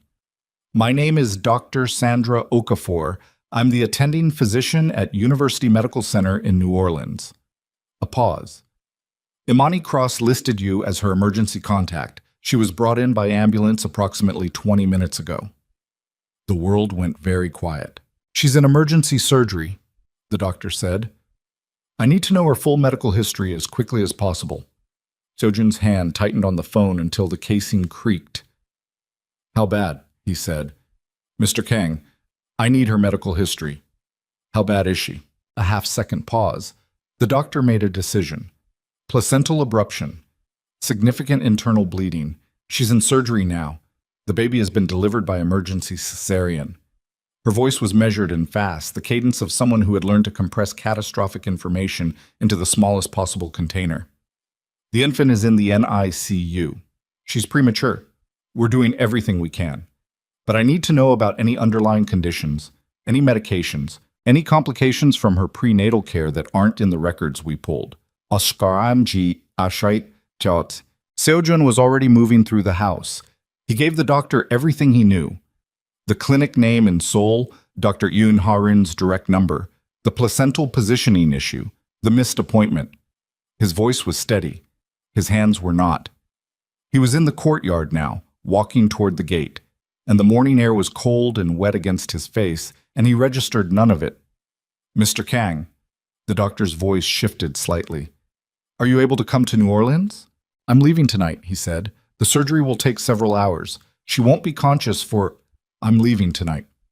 He ended the call and stood at the gate of Woolram House with the phone in his hand and the gray morning light pressing down on everything, and for approximately 4 seconds he did not move at all. Then he called Jin-woo. Get me a flight. Tonight. New Orleans. His voice had the quality of something compressed past its normal state. Flat, dense, no space in it for anything that wasn't the next necessary thing. And I need you at the clinic in 2 hours. Don't go without me. What happened? She's in surgery. He paused. The word felt wrong in his mouth, too small for what it contained. The baby came early. Jin-woo was quiet for 1 second. I'll have a car at the house in 20 minutes. Seojun put his phone in his pocket and looked at the persimmon tree one more time. Then he went inside to change his clothes, because the charcoal suit was the suit he wore when he was performing authority, and he was done performing. The medical clinic occupied the 3rd floor of a building in Gangnam that presented itself as a private wellness center, the kind of facility that catered to people who required absolute discretion about their health and could afford to pay for it. Seojun had been a patient here for 12 years. The director, Dr. Choi Min-seok, was a small, precise man in his late 50s who had the manner of someone accustomed to powerful clients and had learned over many years that the best way to remain useful to them was to be unambiguously honest about medical facts while remaining carefully neutral about everything else. He met Seojun and Jin-woo in his private office at 7:45 in the morning, before regular clinic hours, at Jin-woo's request. He was visibly uneasy. Seojun noticed it the moment he walked in, the specific quality of unease that was different from the ordinary nervousness of being summoned early by an important client. This was something older, something that had been sitting with the man for a while. I need the original file, Seojun said, without sitting down. Not the consultation summary, the raw examination record from my initial fertility assessment, with the imaging. Dr. Choi looked at him. Mr. Kang, the original file. Dr. Choi opened his mouth, closed it, and then did something Seojun had not expected. He looked away. Just briefly. Just for a second. His eyes moved to the window and came back, and in that movement Seojun read everything he needed to know before the man said a word. Get it, Seojun said quietly. The quiet was worse than volume would have been, and Dr. Choi clearly understood this, because he reached immediately for his computer. The file took 3 minutes to pull. Dr. Choi printed the original consultation record, 12 years old, the paper slightly yellowed at the edges, and placed it on the desk between them. Then he printed the document that had been submitted as part of the immigration case evidence. He placed it beside the original. Seojun looked at both of them. Jin-woo leaned forward. The difference was not subtle. Seojun had been hoping for something ambiguous, something that could be explained by clerical error or documentation protocol, something that would give him a version of events that didn't require him to confront the full architecture of what had been done. What he found instead was categorical. The original record concluded in clear clinical language that his fertility was within normal parameters for his age with no significant impairment indicators. The document submitted as evidence concluded the opposite, had been constructed, he could see now with cold clarity, to appear like the original while replacing its substance entirely. Different font spacing. The clinic's letterhead reproduced, but the registration number 1 digit off. in a position where a person reading under stress would not catch it. How long have you known this was altered? Seo-jun asked. Dr. Choi did not answer immediately. How long? Seo-jun said. I was contacted 6 weeks ago. Dr. Choi's voice had shrunk considerably. He was looking at the desk rather than at Seo-jun. Someone with access to your account. They came in with proper authorization codes, staff-level credentials, and requested the original file for what was described as an internal audit. I was told it had been approved by your office. It had not been approved by my office. I know that now. Who came in? A woman. I don't know her name. She had credentials. He finally looked up. His face had the particular look of a man who had been telling himself a comfortable story and was watching it disassemble. I should have verified with you directly. I understand that. The authorization appeared legitimate, and Who gave you the authorization code? I don't know. It came through the system. Seo-jun picked up both documents from the desk. He stood looking at them for a moment, not reading them. He had read them. He was simply holding them, the way a person held something while they absorbed what it meant to hold it. Someone inside this clinic accessed my private records and falsified them to make it appear that I could not father a child, he said. His voice was perfectly level. And you did not contact me. The authorization, you did not contact me.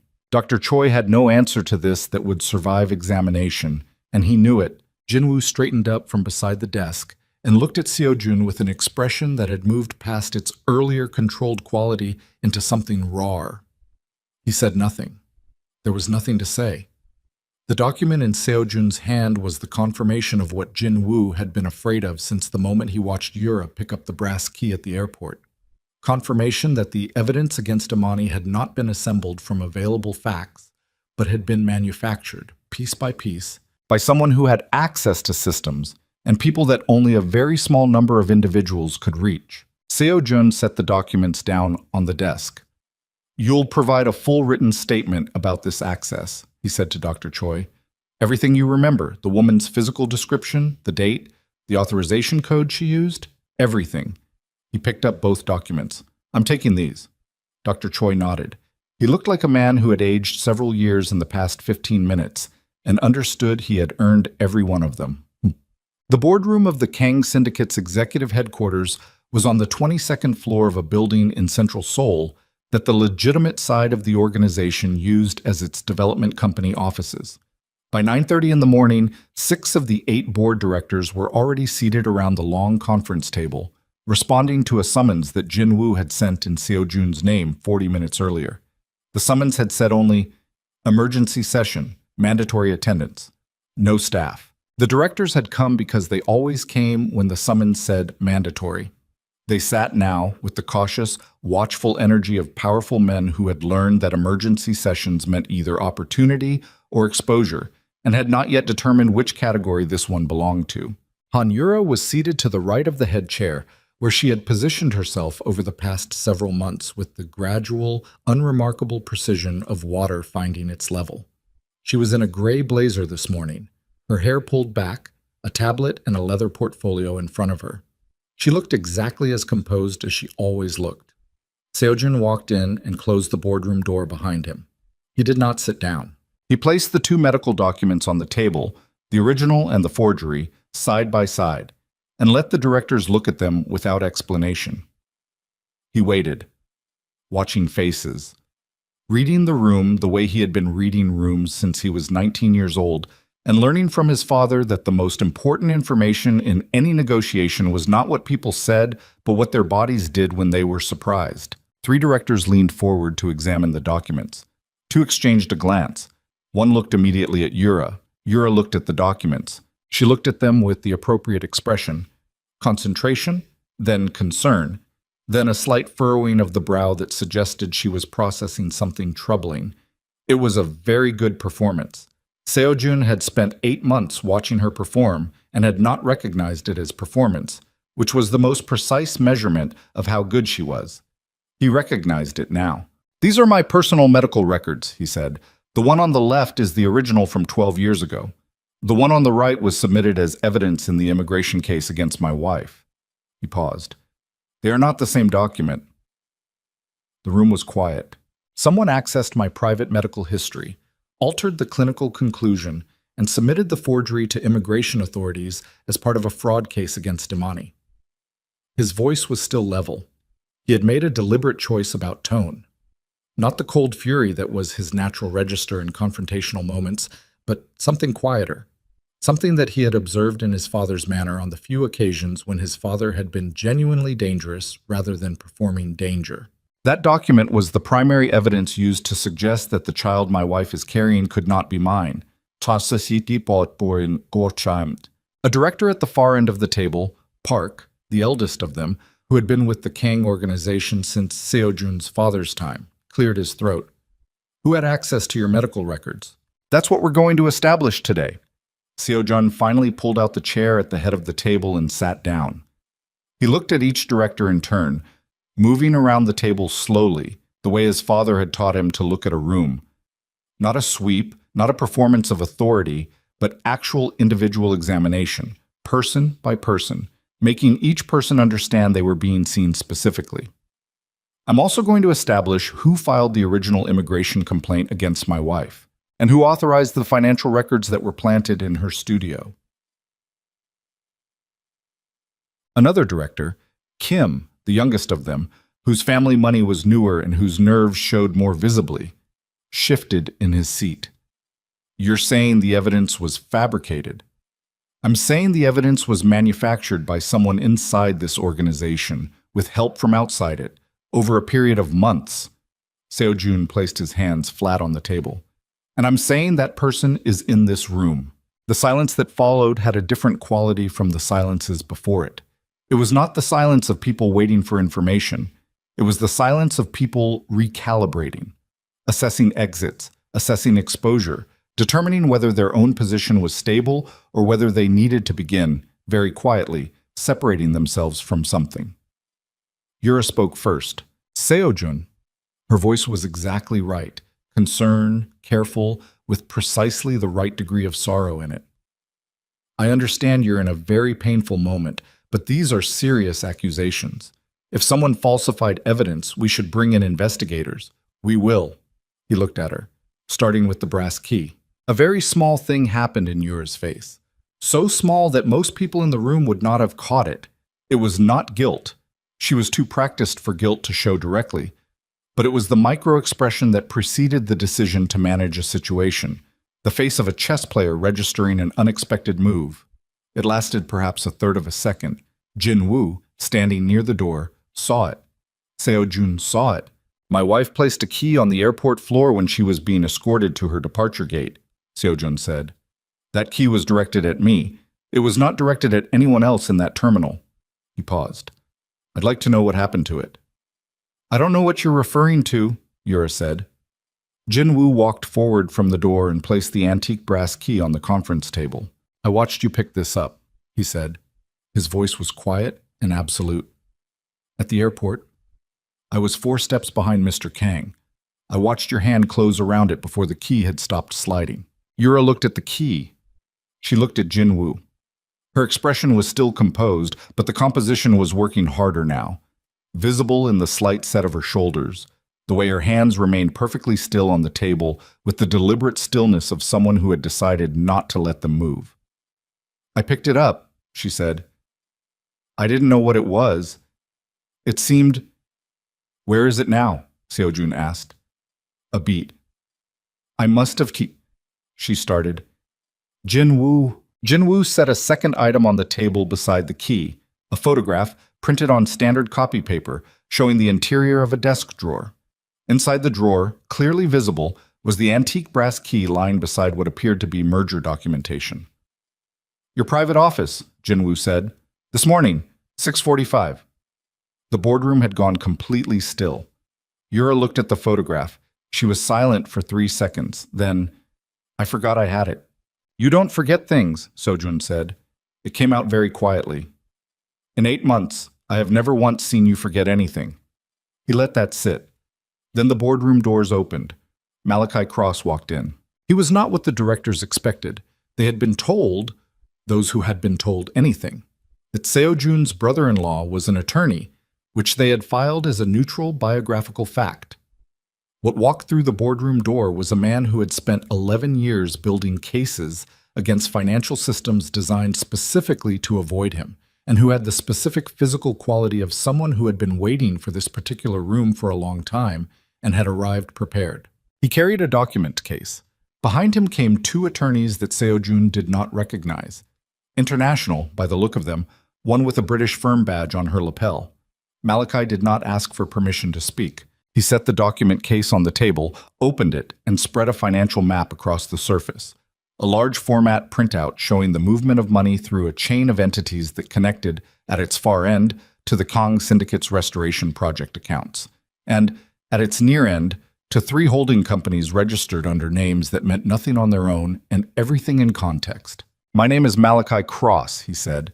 His voice carried in the room the way voices carried when the person speaking them was not performing confidence but simply had it. "I'm the man your organization identified as my sister's lover. I'm also the attorney who has been documenting this," he tapped the financial map, "for the past 7 months." He looked around the table. Every shell company on this map is connected to the Han family's corporate network. The money moved through the Walram House restoration budget because the renovation project was the cleanest access point inside the Kang Syndicate's legitimate holdings.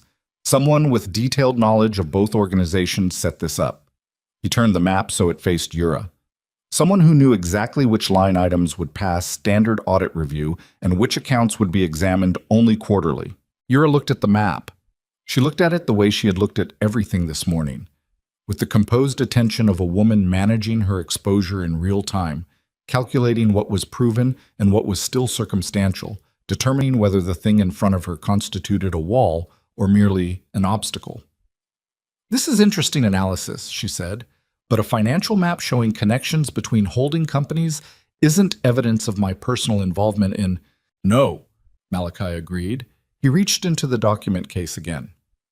"This is—" He placed a series of documents on the table.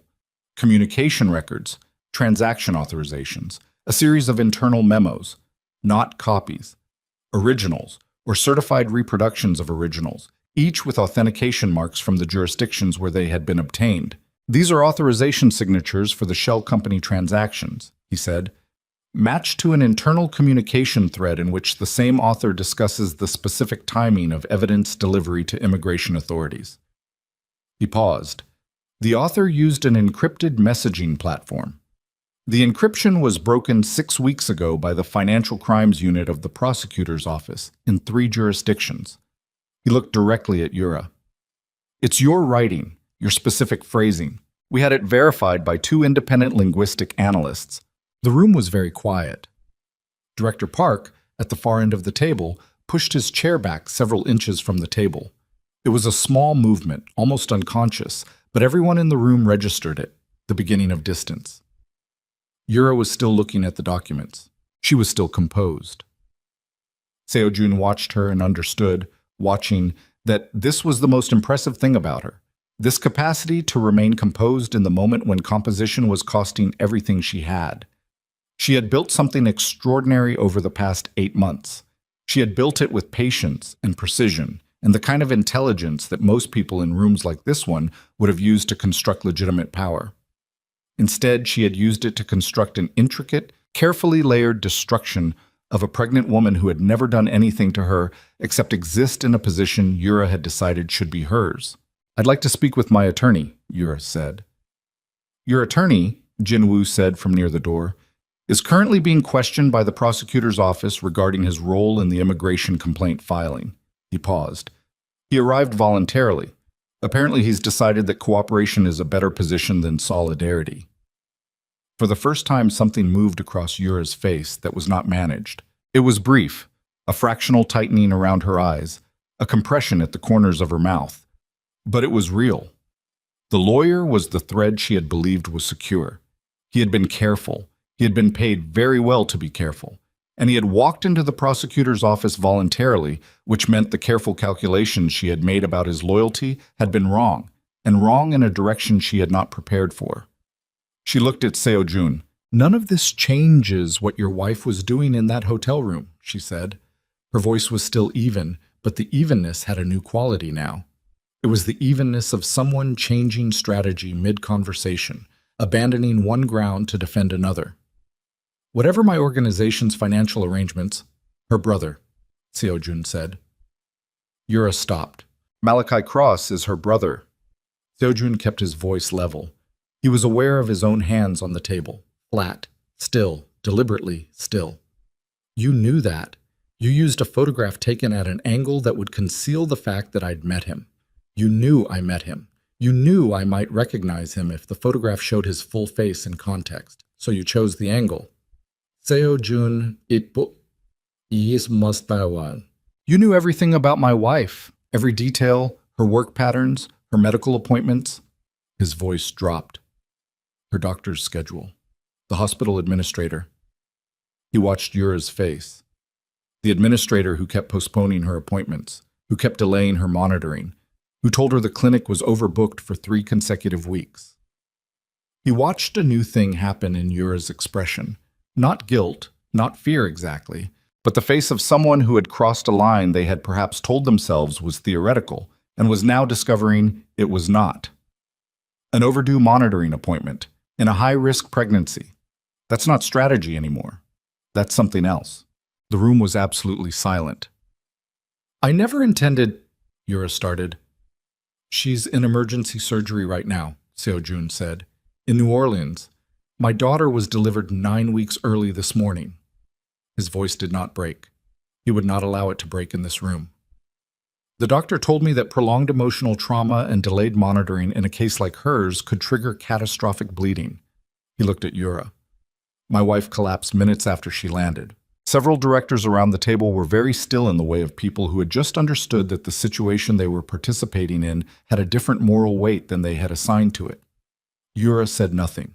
Her composure was still present, but it had changed its nature.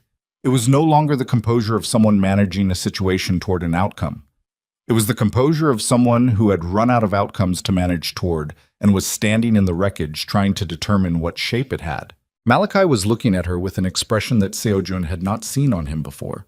He had met Malachi once, at a dinner table, and had read him as warm and watchful and carefully protective of his sister. What was on his face now was something beyond protection. It was the expression of a man who had spent 7 months in the dark collecting evidence while his pregnant sister carried danger alone, and who was now standing in a room with the person responsible, and who was exercising a restraint that was costing him visibly. Seo-jun stood. You'll remain available to investigators, he said to Yura. He looked at the other directors. All of you will cooperate fully with the financial audit that begins today.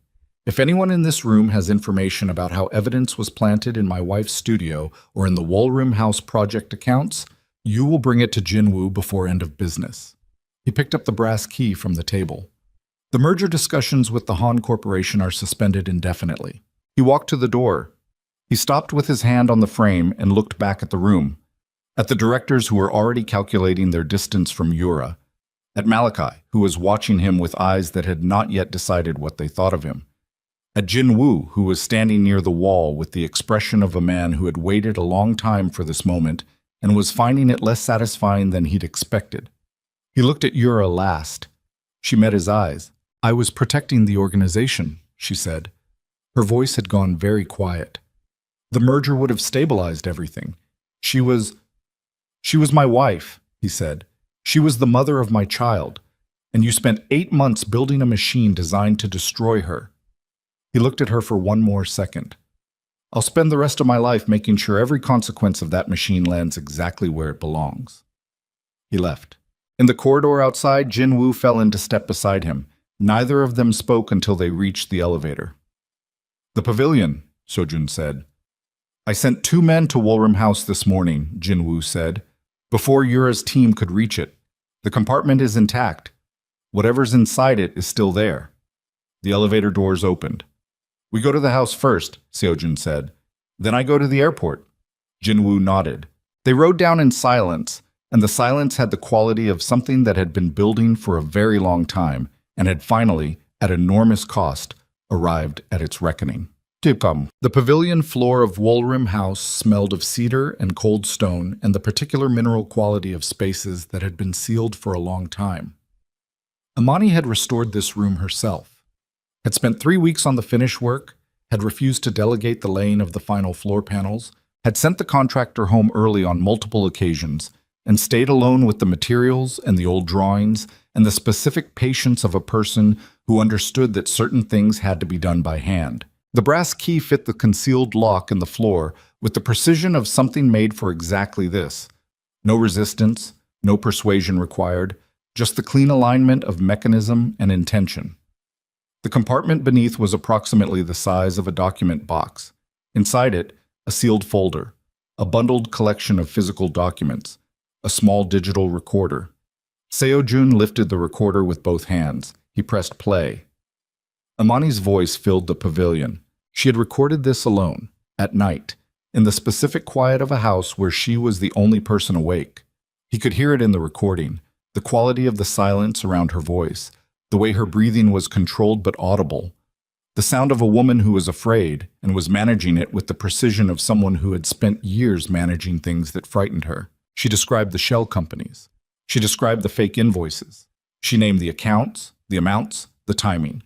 She named the people she suspected, naming them carefully, with the qualification of someone who understood the difference between suspicion and evidence. And at the end of the list, she paused for a long time before saying the name that was hardest. I think Madame Kang may be involved.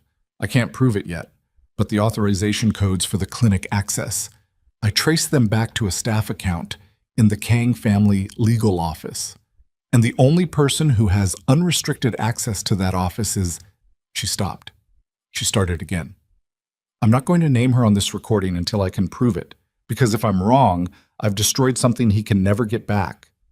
And if I'm right... A long pause. If I'm right, he spent his whole life believing she was protecting him. The truth would... Her voice caught. It would destroy him. And I don't want to be the thing that destroys him. I want to be the thing that... The recording ended. The battery had died mid-sentence, or she had stopped it deliberately, or the moment had simply become too much to continue.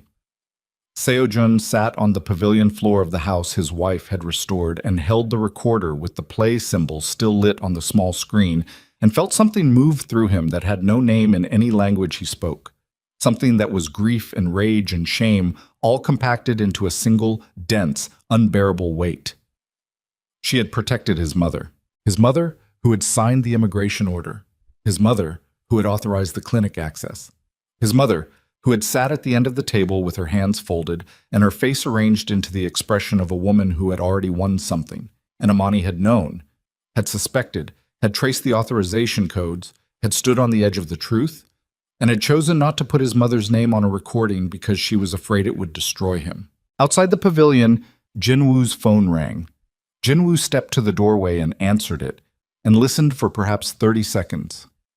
Then he came back inside and stood near the compartment with his hands at his sides. The prosecutor's office, he said. Yura's lawyer gave them everything, the full communication chain.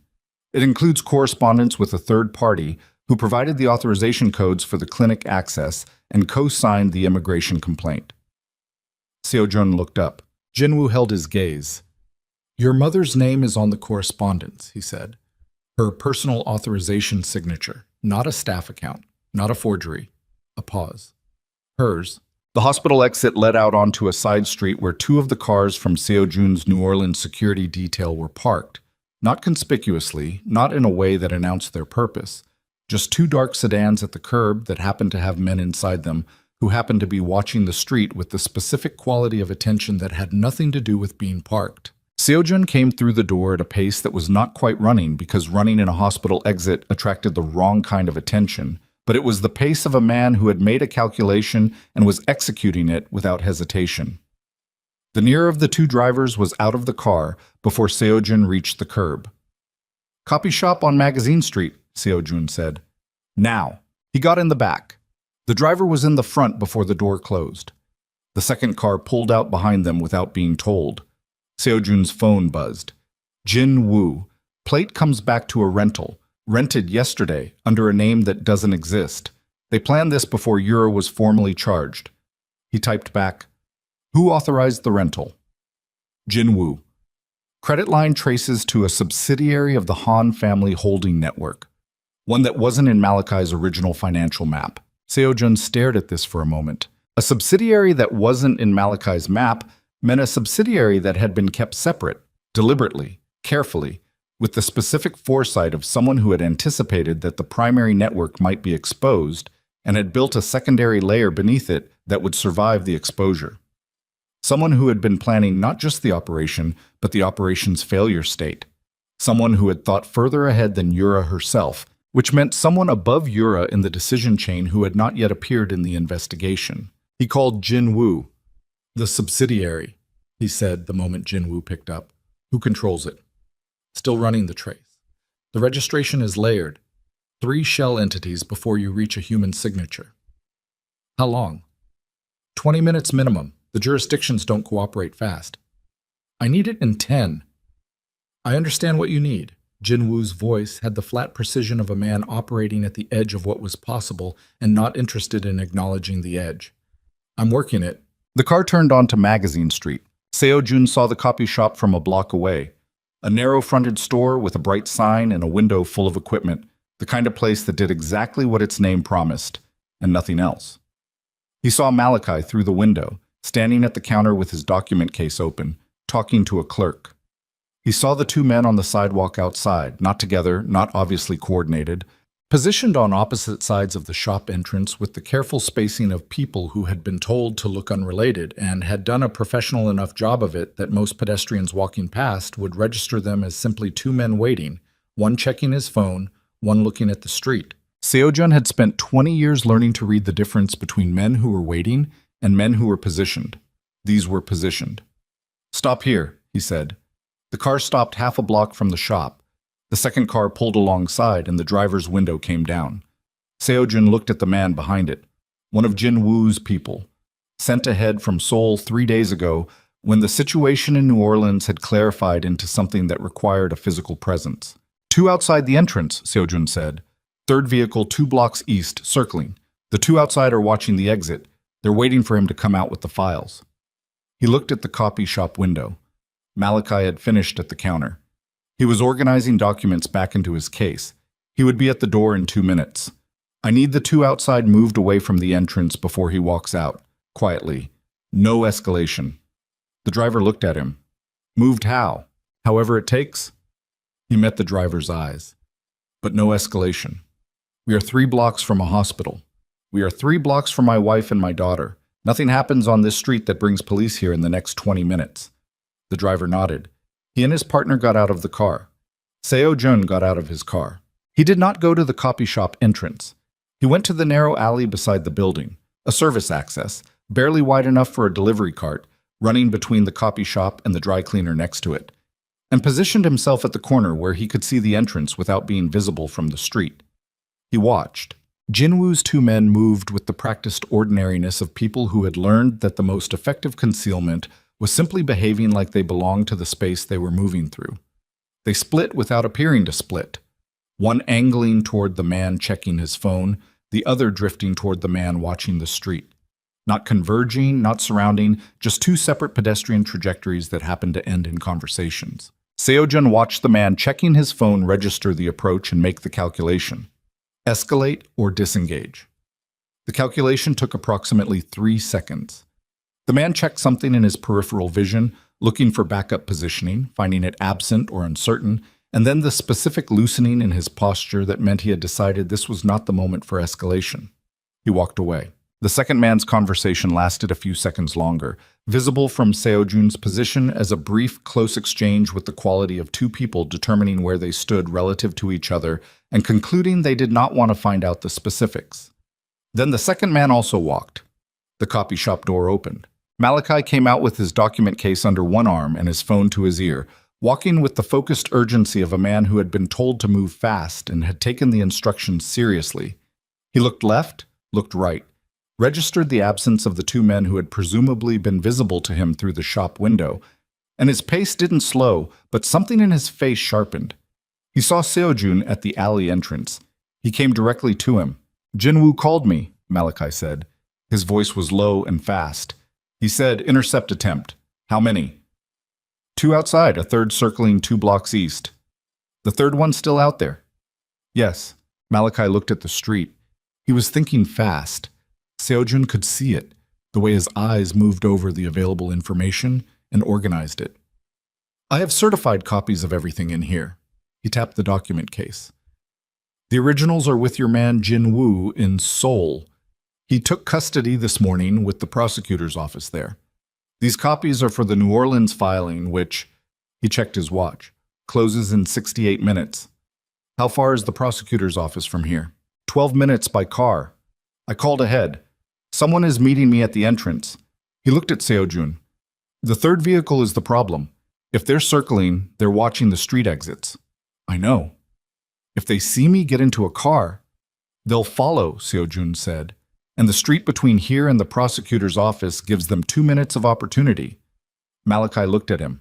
There was a moment between them, the specific moment of two men who did not fully trust each other and did not fully distrust each other either, standing in an alley 3 blocks from a hospital, holding between them the documents that constituted the difference between justice and delay. What do you want to do, Egg? Malachi said. 2 cars, Seojun said. You take the first one. It goes directly to the prosecutor's office. My driver, my route, my people at the destination. He held Malachi's eyes. The second car takes a different route. Longer, more visible. If the third vehicle is going to follow something, it follows the second car. And you? I'm in the second car. Malachi looked at him for a moment that was slightly longer than the situation strictly required. You understand that if the third vehicle decides following isn't enough? I understand, Seojun said. You're 3 blocks from your wife. You're 3 blocks from your daughter. I know where I am. Seojun looked at the document case under Malachi's arm. Those files clear your sister's name, publicly, permanently, on the record. He paused. Whatever it costs to get them delivered on time is worth paying. Malachi held his gaze. Then he reached into the document case and pulled out a sealed envelope and held it out. Seojun took it. Certified copy of the complete evidence summary, Malachi said.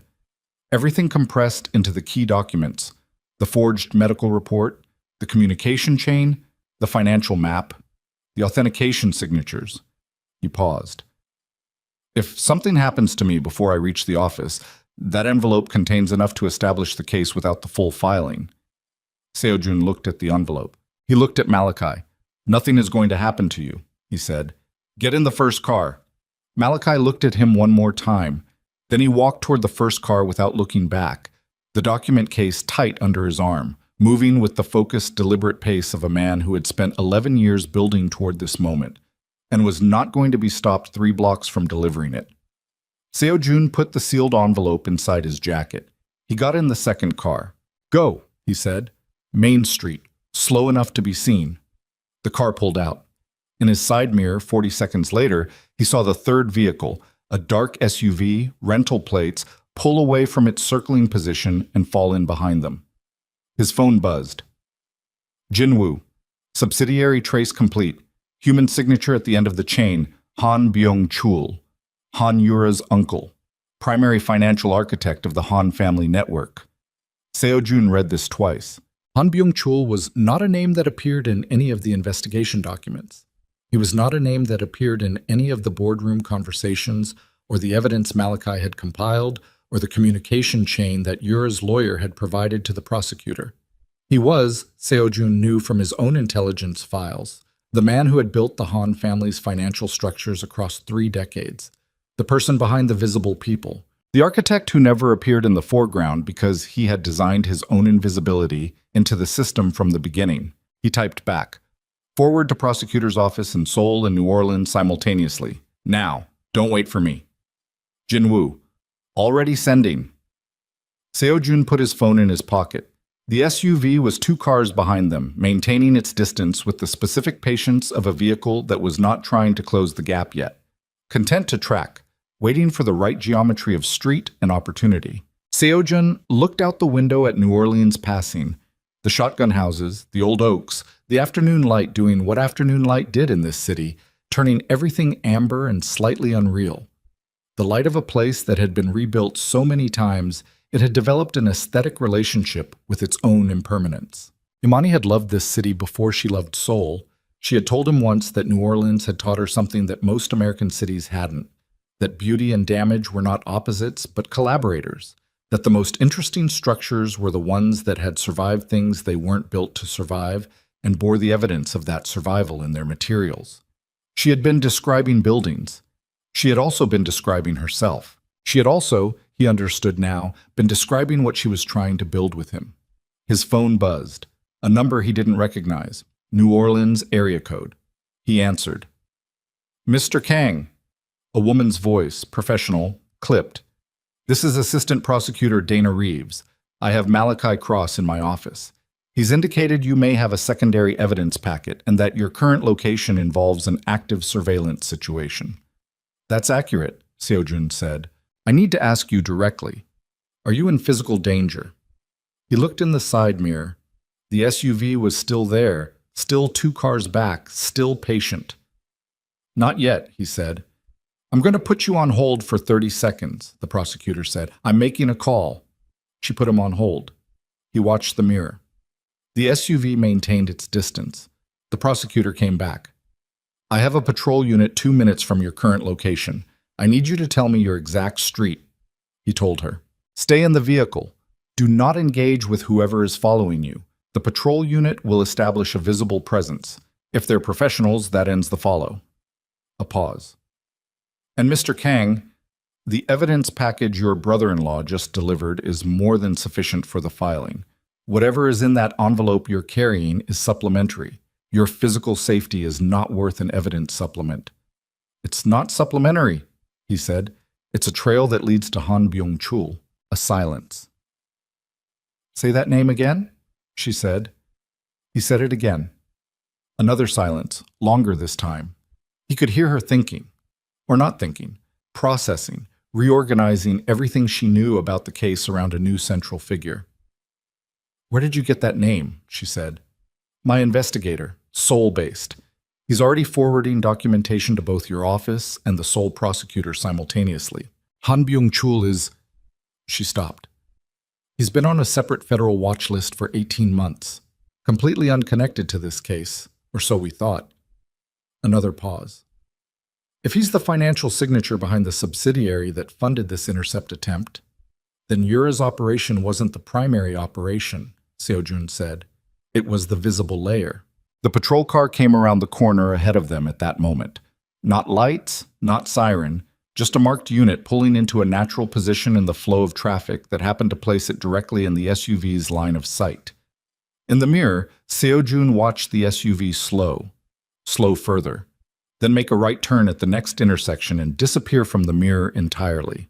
He exhaled, slowly, through his nose, the way Amani exhaled when she was managing something her body had been holding too long. "The patrol unit worked," he said into the phone. "Good." The prosecutor's voice had shifted, still professional, but with a new quality of focus in it, the sound of someone who had just watched a case expand in real time and was already thinking 3 steps ahead. "Mr. Kang, I need you to come in with that envelope." "I'm on my way," he said. He looked at his driver. "Prosecutor's office?" "Direct route." The driver nodded and made the turn. Seojun sat back in the seat and put his hand over the envelope inside his jacket. Felt the edges of it through the fabric, the slight thickness of the documents inside, the specific physical weight of 7 months of his wife's work compressed into a sealed packet that had just been carried through a New Orleans afternoon by a man who had signed his wife's deportation order 12 days ago. The distance between those two facts was not measurable in days. He called Jin Woo. "It worked," he said. "I know. I had eyes on the street." A pause. "The filing?" "Malachi's already with the prosecutor. I'm bringing the supplementary package now." Another pause.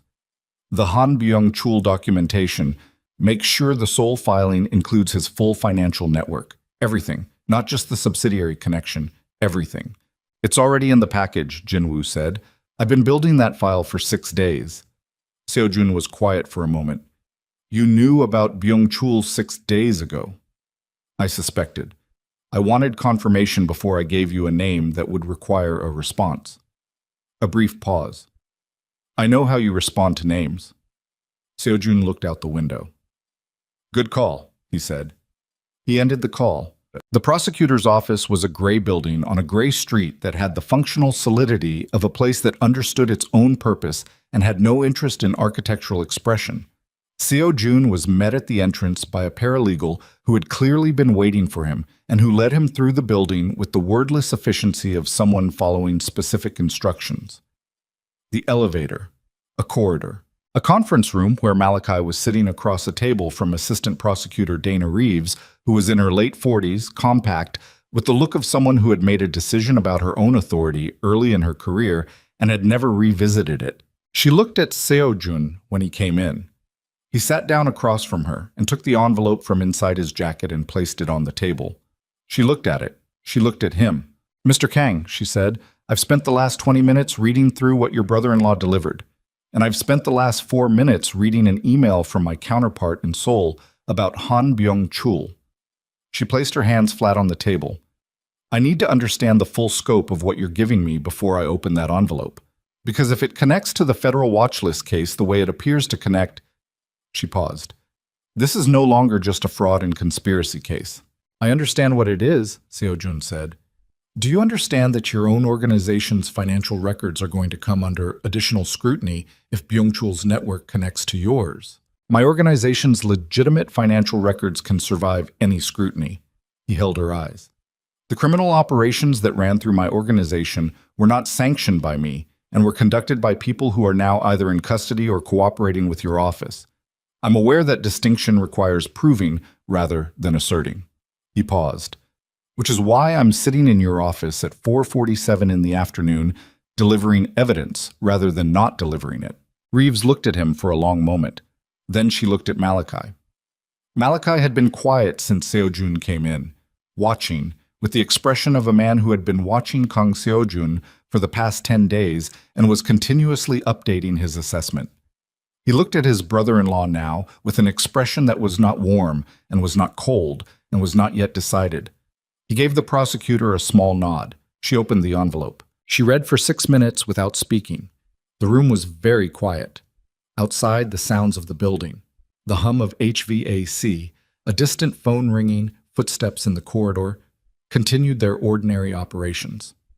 Inside, 3 people sat around a table, and the clock moved toward 5 o'clock, and the afternoon light through the conference room window turned from amber to the darker, richer gold of late afternoon. At 4:59, Dana Reeves looked up from the documents. "The filing window is still open for 1 minute," she said to someone outside the door. A paralegal who had apparently been positioned there for exactly this.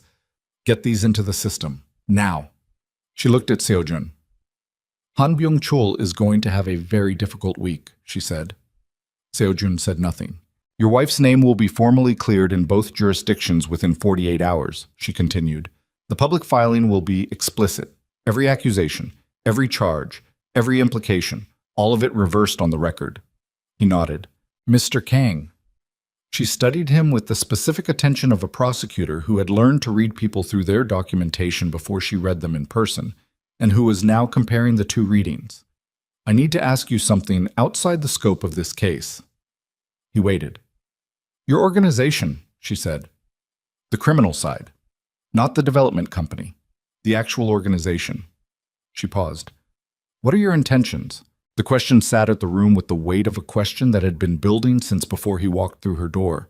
A question that was about more than the case, that was about the gap between what Amani had spent 18 months trying to build and what he had spent 20 years running. He looked at the table for a moment. Then he looked at Malachi. Malachi looked back at him with the expression of a man who had asked this question in his own mind approximately 40 times in the past week and had not received an answer he was satisfied with. Seo Jun looked at the prosecutor. "My daughter is in a NICU 3 blocks from here," he said. "She weighs 3 pounds and 2 ounces. She was born 9 weeks early because the people running my organization's criminal operations caused my wife enough harm and enough delayed medical care that her pregnancy became an emergency." He paused. "The organization my father built was supposed to become something else under my management.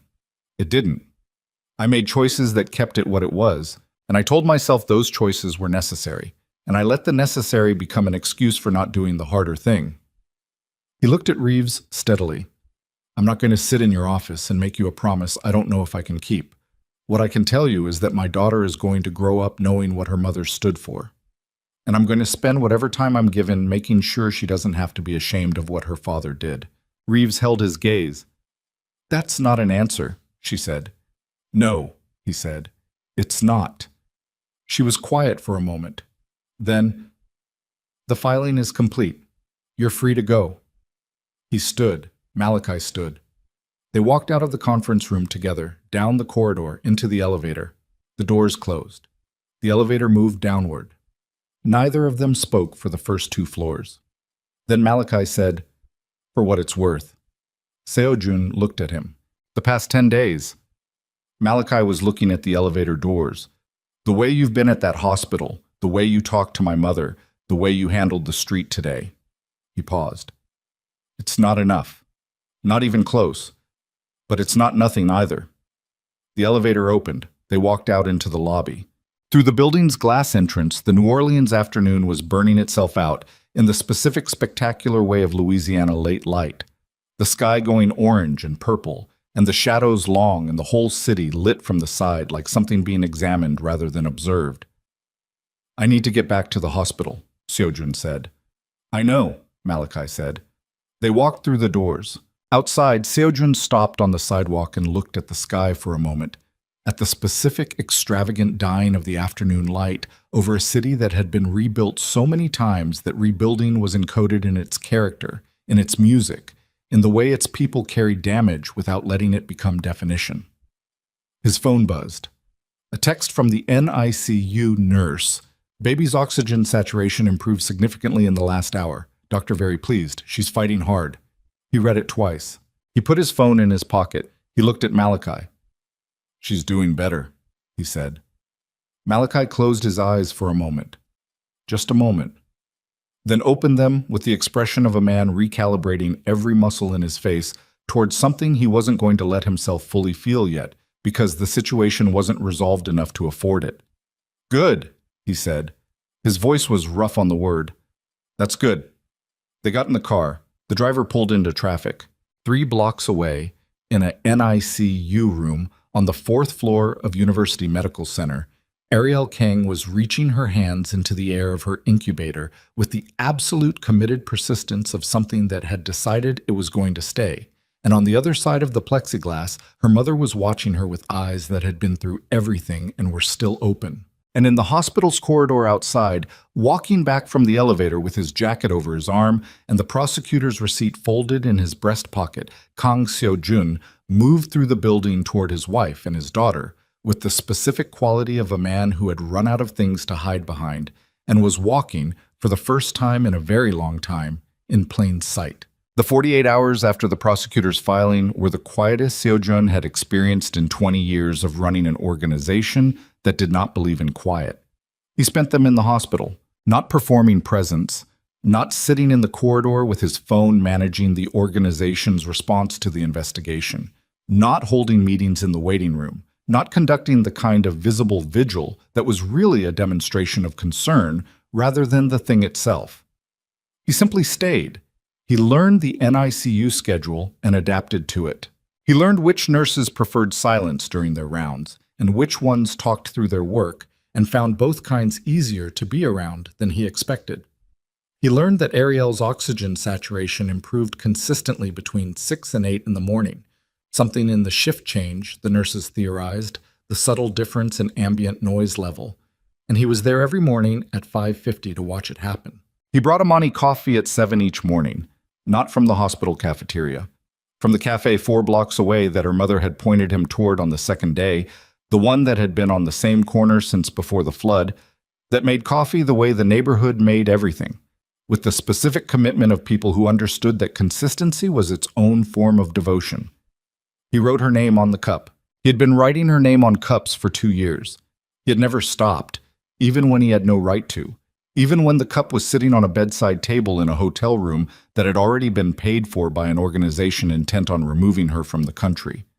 He had written her name on the cup from the hospital cafeteria on the 3rd night, before she was awake enough to drink it, and left it where she would see it when she opened her eyes. She had seen it. She had not said anything about it, but she had drunk the coffee. On the morning of the 3rd day, The formal public announcement came through from both prosecutors' offices simultaneously. Seoul and New Orleans, coordinated, timed, comprehensive. Imani Cross Kang had been fully exonerated on all charges. The immigration fraud accusation, the financial crimes allegations, the residency violation, every count reversed on the record, with a formal statement acknowledging that the evidence against her had been fabricated as part of a criminal conspiracy, now resulting in multiple arrests. Her name appeared in the filing as the originating investigator whose evidence had formed the foundation of the prosecution's case. Jin Woo sent Seo-jun the filing simultaneously with a separate message that said only, "Press conference scheduled for this afternoon, Seoul. I'll handle it." Seo-jun sent back, "Make sure they understand she was trying to save the organization, not just that she was innocent, that she was actively protecting it while being prosecuted." Jin Woo. Already in the prepared statement, word for word, Seo-jun put his phone in his pocket and carried the coffee down the hospital corridor toward Imani's room. She was awake when he came in. She was always awake before he arrived now. Had developed, in the particular alertness of a woman whose body was healing while her mind refused to slow down, the habit of being already sitting up and oriented toward the day before anyone brought her anything. Her laptop was open. She was reading something. Not work files, he could tell from the angle of her eyes on the screen, something she was processing rather than reviewing. She looked up when he came in. He set the coffee on the rolling table and moved it toward her without comment. She looked at the cup. She looked at him. "It's done," he said. "The announcement is out, both jurisdictions." She wrapped both hands around the cup. She looked at the coffee rather than at him for a moment. The specific looking away of a person absorbing something that was not entirely good news, even though it was the outcome they had worked toward, because the outcome arriving meant the crisis was formally over, and the thing that lived inside the crisis, the sustained emergency that had been keeping certain feelings in suspension, was no longer available as a container. "How bad is the press coverage?" she said. "Extensive." He sat in the chair. "Your name is being covered the same way it was covered when they were accusing you, which means the correction is getting the same amplification." He paused. "That's as it should be." She looked out the window. "Woolrim House," she said. "Intact. Jinwoo has it secured. The foundation documents are registered. I had them verified by 3 separate attorneys to make sure there are no grounds for challenge." He paused. "It's yours, fully and legally yours, independent of anything connected to me." She was quiet for a moment. "The board," she said. "Restructuring. Park is running it competently. 3 directors have resigned pending investigation. The remaining 5 are cooperating with the audit." He leaned forward slightly, elbows on his knees. "The legitimate development business is going to survive this. It's going to be diminished for a period, and there are contracts that will need renegotiation, but the core operations, the ones that were running clean, those survive. Because of the evidence I gathered. Because of the evidence you gathered." She absorbed this. She drank her coffee with both hands still wrapped around the cup, slowly, with the attention of someone for whom the warmth of the thing was as important as the content. "Seo-jun," she said. "Yes." "I need to ask you something, and I need you to answer me honestly, not strategically, not with one eye on how the answer is going to land. Just honestly." "Yes," he said. She looked at him directly. Her eyes were clear, not the drugged clarity of the first days in recovery, but the genuine clarity of a woman who had been through something extreme and had come out the other side knowing exactly what she was and what she needed to know. "If none of this had happened," she said, "if Yura had never come back, if your mother had never moved against me, if there were no crisis, no investigation, no hospital, if we were just living in Woolrim House in an ordinary month, 2 years into our marriage," she paused, "would you have trusted me? Eventually, with the difficult things, the things you were afraid of. Would you have chosen me over your pride?" He sat with the question. He sat with it the way she had taught him to sit with difficult things, not rushing to answer, not reaching immediately for the words that would resolve the discomfort, just holding it, letting it exist at its full weight. "I don't know," he said finally. She nodded. Once. The nod of a woman who had already known the answer and had asked the question anyway, because she needed to hear him say it. "That's what I thought," she said. Not cruelly, not with the satisfaction of being right. Simply with the steadiness of someone marking a fact they needed to mark in order to move forward accurately. "I'm trying to know," he said. "That's the difference. I didn't know what I was capable of choosing until I saw the cost of choosing wrong. I'm not asking you to credit me for that. I'm just telling you it's true." She looked at him. "I know it's true, Issa," she said. "I can see it. I've been watching you for 10 days and I can see it." She set the coffee down. "That's what makes this hard. If I couldn't see it, this would be simple." She pressed her hands flat against the table. "It would be finished. I'd file the papers from this hospital bed and I'd build my career around the foundation, and I'd raise Ariel with Malachi and my mother, and I'd be fine." A pause. "But I can see it, and I've loved you long enough that seeing it means something I'm not ready to throw away." He was very still. "I'm not forgiving you," she said. "Not today, not tomorrow. I don't know when. I might not ever be able to forgive what happened at the airport completely. I need you to understand that's a real possibility, that there are things that happen between people that love can survive without forgiveness fully healing them." "I understand," he said. "But I'm not finished with you," she said. "That's what I know right now. I'm not finished, and our daughter is in a room upstairs reaching her hands out, looking for something to hold, and she deserves parents who are trying." She looked at him steadily. "So I'm telling you, I'm trying. That's what I have right now. Just trying." He held her gaze. He thought about all the things he could say, the declarations, the promises, the arrangements he had already made, and the ones he was prepared to make, the full architecture of what he intended to build in the space of what had been broken. He thought about saying all of it. He said none of it. "Thank you," he said. She held his gaze for a moment longer. Then she picked up her coffee and looked back at her laptop, and the conversation was over in the way of conversations between people who had learned to let the important things land without immediately burying them under the next thing. He sat in the chair beside her and did not speak, and the room held the particular quality of silence that existed between two people who had been through something enormous and were sitting on the other side of it, not at peace and not at war, somewhere in the long, difficult territory between those two states where most of actual life was conducted. Ariel came home from the NICU on a Tuesday, 37 days after she arrived in the world 9 weeks ahead of schedule.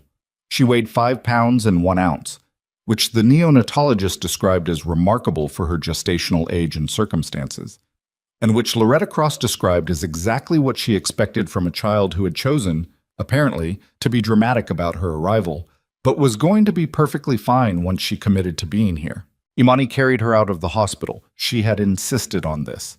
The nurses had offered a wheelchair, standard protocol, offered to every discharge patient. And Imani had looked at the wheelchair with the expression she reserved for suggestions she found unnecessary and had said, politely and finally, that she was going to carry her daughter out of this building on her own 2 feet. She had been walking without assistance for 2 weeks. She had been discharged from her own recovery for 10 days. Her body was not at full capacity and would not be for some months, and she was aware of this with the precise attention of a woman who had learned, in the most visceral possible way, what happened when the body's signals were not taken seriously. She took them seriously now. She carried Ariel through the hospital lobby and through the automatic doors and out into the New Orleans morning, into the specific quality of a November morning in this city, cool and luminous, the air carrying the particular combination of humidity and wood smoke that Imani had been breathing her whole life without fully registering as the smell of being home. She stood on the hospital steps and held her daughter against her chest and breathed it in. Ariel was awake. Her eyes, dark, slightly unfocused in the manner of the very new, doing the slow work of learning what sight was for, moved across the light with the absorbed attention of someone encountering something for the first time and finding it larger than anticipated. She made a small sound, not distress, something more like consideration, a noise in the back of her throat that might have been the beginning of an opinion. "I know," Imani said quietly, against the top of her head. "It's a lot." Seojun was standing at the bottom of the steps, beside the car, with his hands at his sides. He had learned in the past month to position himself in Imani's peripheral vision rather than directly in her line of sight when she was in a moment that was hers, had learned it through attention rather than instruction, the way he was learning most things now, by watching rather than asking. Loretta came through the doors behind Imani. She stood beside her daughter and looked at her granddaughter with the expression of a woman who had been through enough to know that moments like this one were not promised, that the world contained an infinite variety of mechanisms for preventing them, and that when they arrived, they deserved to be fully inhabited. She put her hand on Imani's back. She didn't say anything. Imani leaned into her mother's hand for one moment. Just one. The weight of a lifetime of being held up by this specific person expressed in a single, small lean, and then straightened and walked down the steps. She stopped in front of Seo Jun. He looked at Ariel. She was looking at him, or doing the infant approximation of looking, orienting toward the source of a presence, the dark eyes moving in the direction of his face, the whole body doing the slow, instinctive work of recognizing something as significant without yet having the categories to explain why. "Here," Imani said. She held Ariel out toward him. He took her. He had held her twice before, both times in the NICU, both times in the careful, supervised context of the incubator portal and the nursing staff nearby. He had not yet held her outside the hospital, in the open air, with no equipment between them and nothing to catch her if his hands were wrong. His hands were not wrong. He held her against his chest with the careful completeness of a man who had been thinking about how to hold her since the night he first understood she existed, and who had arrived at it not through instruction but through the specific intelligence of the body, which sometimes understood things before the mind did. Ariel made the sound again, the small, considered noise. She wrapped her hand around his finger. He looked down at her hand and his throat moved, and he did not look up for a moment because there were things he needed to do in his own face before he let anyone see it. When he looked up, Imani was watching him with the expression she wore when she was seeing something she had wondered about and was now confirming. "She likes you," Imani said. "She doesn't know me well enough yet to like me," he said. "She knows your voice." Imani tilted her head slightly. "She's been hearing you for 2 months through an incubator. She knows what you sound like." He looked back down at Ariel. "Then she knows the version of me from the past 2 months," he said. "That's the version I'm introducing her to," Imani said. "The rest she'll learn when she's old enough, and she'll make her own assessment." He held his daughter in the November morning light and said nothing, because there was nothing to say that was more complete than the fact of her hand around his finger, and the fact that she was here, and the fact that Imani was standing 3 feet away, choosing to introduce them. Malachi left for Seoul 2 weeks later. He had been in New Orleans for 6 weeks in total, the longest he had stayed in one place in 3 years, he said, and his apartment in D.C. was probably evolving its own ecosystem in his absence. He had an office to return to, a partner who had been covering his caseload with increasing impatience, and a filing with the International Financial Crimes Unit that required his physical presence to complete. He came to his mother's house the night before his flight. Loretta made dinner. Not a small dinner, the kind of dinner that acknowledged an occasion without naming it directly, the kind that required the dining room table and the good plates and the specific attention to detail that Loretta Cross brought to things she understood were being done for the last time in a particular configuration. Seo Jun was there. He had been spending his evenings at Loretta's house for 2 weeks, not staying, not presuming that level of inclusion, but coming for dinner and staying for the conversation afterward and driving back to the hotel at a reasonable hour. He had fallen into this rhythm without designing it, which was how he had fallen into the good rhythms with Imani at Walrim House, not by constructing them deliberately, but by being present long enough for them to form around him. Loretta had not invited him explicitly. She had simply stopped not inviting him, which in Loretta Cross's household amounted to the same thing. After dinner, after the dishes, after Imani had taken Ariel upstairs for the feeding that happened at precisely 9:30 with the predictable reliability of a small person who had decided to have opinions about schedules, Malachi and Seo Jun sat on the front porch in the November cool with glasses of the bourbon Malachi had brought from a distillery he'd visited in Kentucky that he claimed produced the most honest liquor he'd ever encountered. They sat for a while without talking. This was something Seo Jun had not expected to find in Malachi Cross, the capacity for comfortable silence. He had read Malachi from their first meeting as a man whose intelligence expressed itself primarily through language, through question and argument and the precise management of information. He had not anticipated the other register, the one that came out on a porch at night with bourbon, the quietness of a man who had been through something alongside another person and had not yet decided how to categorize the result. What happens when she goes back? Malachi said eventually. He meant Seoul. He meant Wolrim House. He meant the life that existed on the other side of the past 6 weeks. The question that had been living in the background of everything since Ariel came home. The shape of what came next, geographically and otherwise. She decides, Seojun said. Whatever she decides. I've made that clear to her. She knows that. I know she knows it. He held the glass without drinking from it. I'm telling you. Malachi was quiet for a moment. She's going to want to go back. Not for you. For the work. For Wolrim House. He looked out at the street. She's been building that place for 2 years. She's not going to let it sit finished without her in it. I know. That doesn't mean she's ready to rebuild what broke between you. I know that too. Those are 2 separate things, Malachi said. Going back to Seoul and going back to the marriage. They're not the same decision. I understand the difference. Malachi drank his bourbon. He looked at the street for a while, the Treme neighborhood at night, the specific quality of light from the old street lamps, the sound of music from somewhere a few blocks away. She told me something the night she called from the airport, he said, not looking at Seojun. When the immigration officers were in the hallway, she called me and she said she wasn't calling for help. She said she was calling to tell me where the evidence was. He paused. And then she said, I need to tell you this because you're the only person who will understand what it costs. She said the hardest part wasn't what he did. It was that she still loved him while he was doing it. Seojun was still. She said love doesn't stop on command, Malachi continued. She said she had tried to stop it on the way to the terminal, and she couldn't. And she said that was the worst part. Not the airport, not the signing, the fact that she was standing in the departure hall being escorted out of the country, and she still loved him, and she couldn't make herself not. He finally looked at Seojun. Seojun met his eyes. I'm telling you this, Malachi said, not because I think you deserve to hear it, but because I think you need to understand what it cost her to stay loving you through what you did, and what it will cost her if she chooses to continue. He paused. Because I need you to know the price before you accept what's being offered. Seojun looked at him. I know the price, he said. I'm going to spend the rest of my life knowing it. Malachi held his gaze for a long moment. Then he looked back at the street. They finished their bourbon in silence. Han Byung-chul was arrested in Zurich 3 weeks after the New Orleans filing.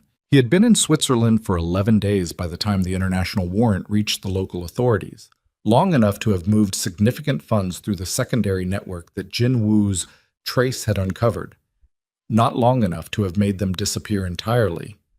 The seizure of his accounts, combined with the financial records from Malachi's investigation and the subsidiary documentation from New Orleans, constituted what the prosecutor's office in Seoul described in its public statement as the most comprehensive financial crimes case filed against a Korean national in the past decade. Han Byung-chul had no statement.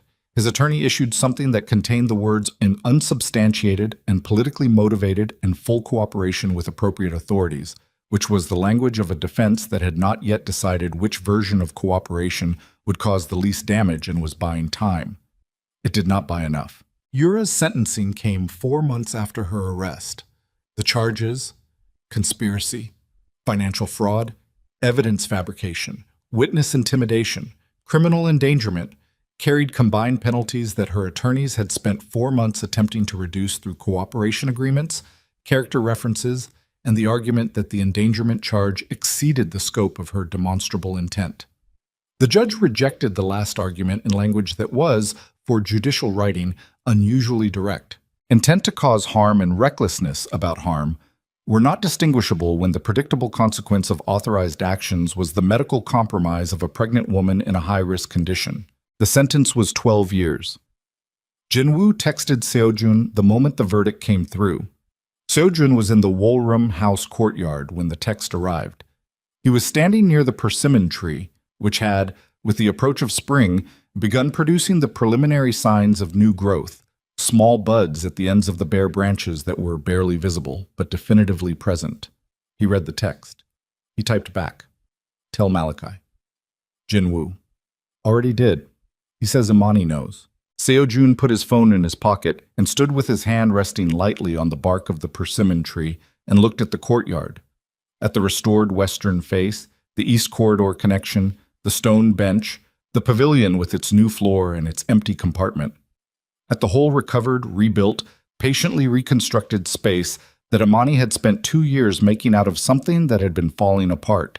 He thought about what it cost, not the money. The money was the easy part, had always been the easy part. He had spent 20 years understanding money's relationship to difficulty and had long ago concluded that financial cost was the variety of cost that bothered people least when the other varieties were at stake. He thought about what it cost in the other currency, in attention, in patience, in the willingness to be wrong about something and correct it carefully rather than simply moving past it, in the specific stubbornness of showing up to a thing daily, even when the daily showing up offered no visible evidence of progress. He thought about the 3 weeks she had spent on the pavilion floor alone. He thought about the 40-minute wait in front of the excavator. He thought about the recording, her voice in the empty pavilion, afraid and careful and choosing, in the middle of everything, to protect a man who did not deserve it. He heard the gate behind him. He turned. Amani came through the gate with Ariel strapped against her chest in the carrier she had bought in New Orleans. The one that allowed Ariel to face outward now that she was big enough and strong enough to hold her head with the wobbling, triumphant determination of a person discovering what heads were for. Ariel was looking at the courtyard with the expression she wore when encountering something new. The total absorption of a 3-month-old for whom everything was still arriving for the first time. Imani had come back to Seoul 6 weeks ago. She had come back for the foundation work. There were structural decisions that required her physical presence, contractor meetings that could not be conducted remotely, and the specific relationship between an architect and a building she was responsible for that required her body in the space. She had come back for the work, and she had brought Ariel, and she had moved into the Woolroom House residence apartment that had always technically been hers under the foundation documents, and she had been living and working there for 6 weeks with Seo-jun present and not quite resident, occupying the space between invited and returned to in a way that neither of them had named yet, because naming it would require a conversation they were both approaching gradually rather than directly.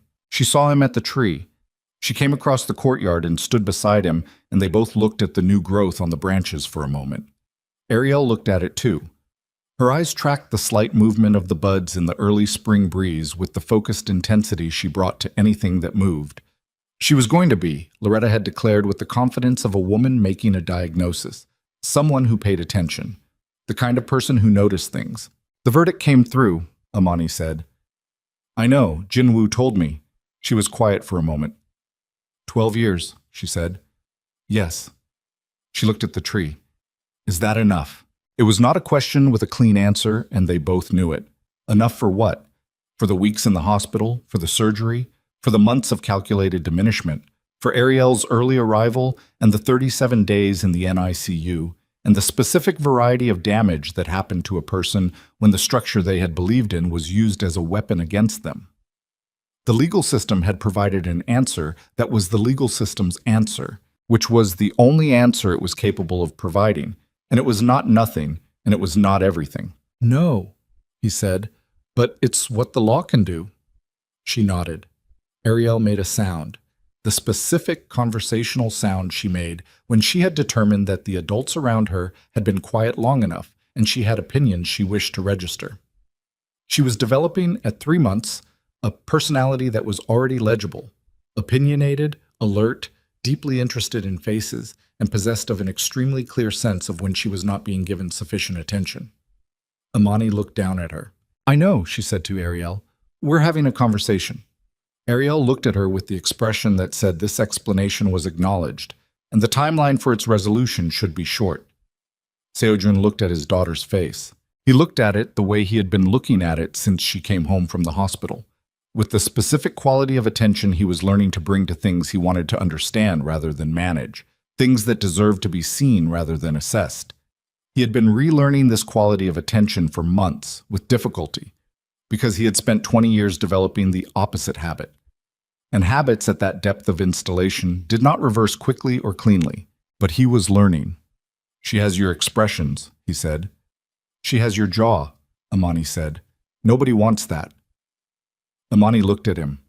Something shifted in her face, small, brief, the particular movement of a person who was not yet ready to be consistently warmed by him, but had encountered something that overrode the not yet ready. It was not a smile. It was the precursor to a smile, the preparation of the facial muscles for something that had not yet decided to complete itself. It was enough. He looked back at the tree. "I want to tell you something," he said, "and I want to do it without it being a negotiation or an apology or a request for anything in return." She waited. He had been preparing this, not scripting it, not rehearsing it in the mirror the way his organization's media team scripted public statements, but working it out in the slow, iterative way he had been working out most things since New Orleans, by letting the thoughts exist until they found their own shape. "I understand now what you were building here," he said. "Not the building. The building I understood from the beginning, the architecture, the structural logic, the way you thought about old materials and what they could still carry. That I understood." He paused. "What I didn't understand was what you were building with me. The kind of trust that doesn't ask for evidence. The kind of loyalty that holds even when it's not being held in return." He looked at the courtyard, at everything her hands had made out of it. "I couldn't understand it because I had never been offered it before without a price attached. And I decided the price must be hidden, and I spent 18 months looking for it." She was very still beside him. "There was no price," he said. You were just loving me. That was the whole thing. And I didn't know what to do with something that didn't have terms." Ariel had gone quiet. She was looking at the tree, or at the light in the tree, or at whatever infants perceived when they looked at something with that quality of undivided absorption. "I know," Imani said. Her voice was very quiet. "I know you know," he said. "I'm not telling you because I think you need to hear it. I'm telling you because I need you to know, that I finally, completely know." He paused. "I knew it in pieces before, but pieces aren't the same as the whole thing." She looked at him. He looked back. The spring light was doing what spring light did in this courtyard, coming in at the angle that cleared the eastern wall and hit the persimmon tree from the side, the light his father had planted the tree into, the same light that would be here in 20 years and 40 years, and however many years this house stood in this spot, with this tree at its center. "I'm not ready to call it fixed," she said. "I know. I'm not going to pretend it's fixed when it isn't, because pretending would make it worse. The pretending is what breaks things further." She looked at Ariel, then back at him. "But I'm here. I'm in this house. And I'm telling you, that's a choice I make every morning. Not a default. Not a convenience. A choice." "I know," he said. For the third time. The same words, doing different work each time he said them. "Stop saying I know," she said. "Say something else." He thought about it. "Thank you for choosing it," he said. She held his gaze for a moment. Then she looked back at the tree. They stood together in the courtyard of Woolream House and did not speak.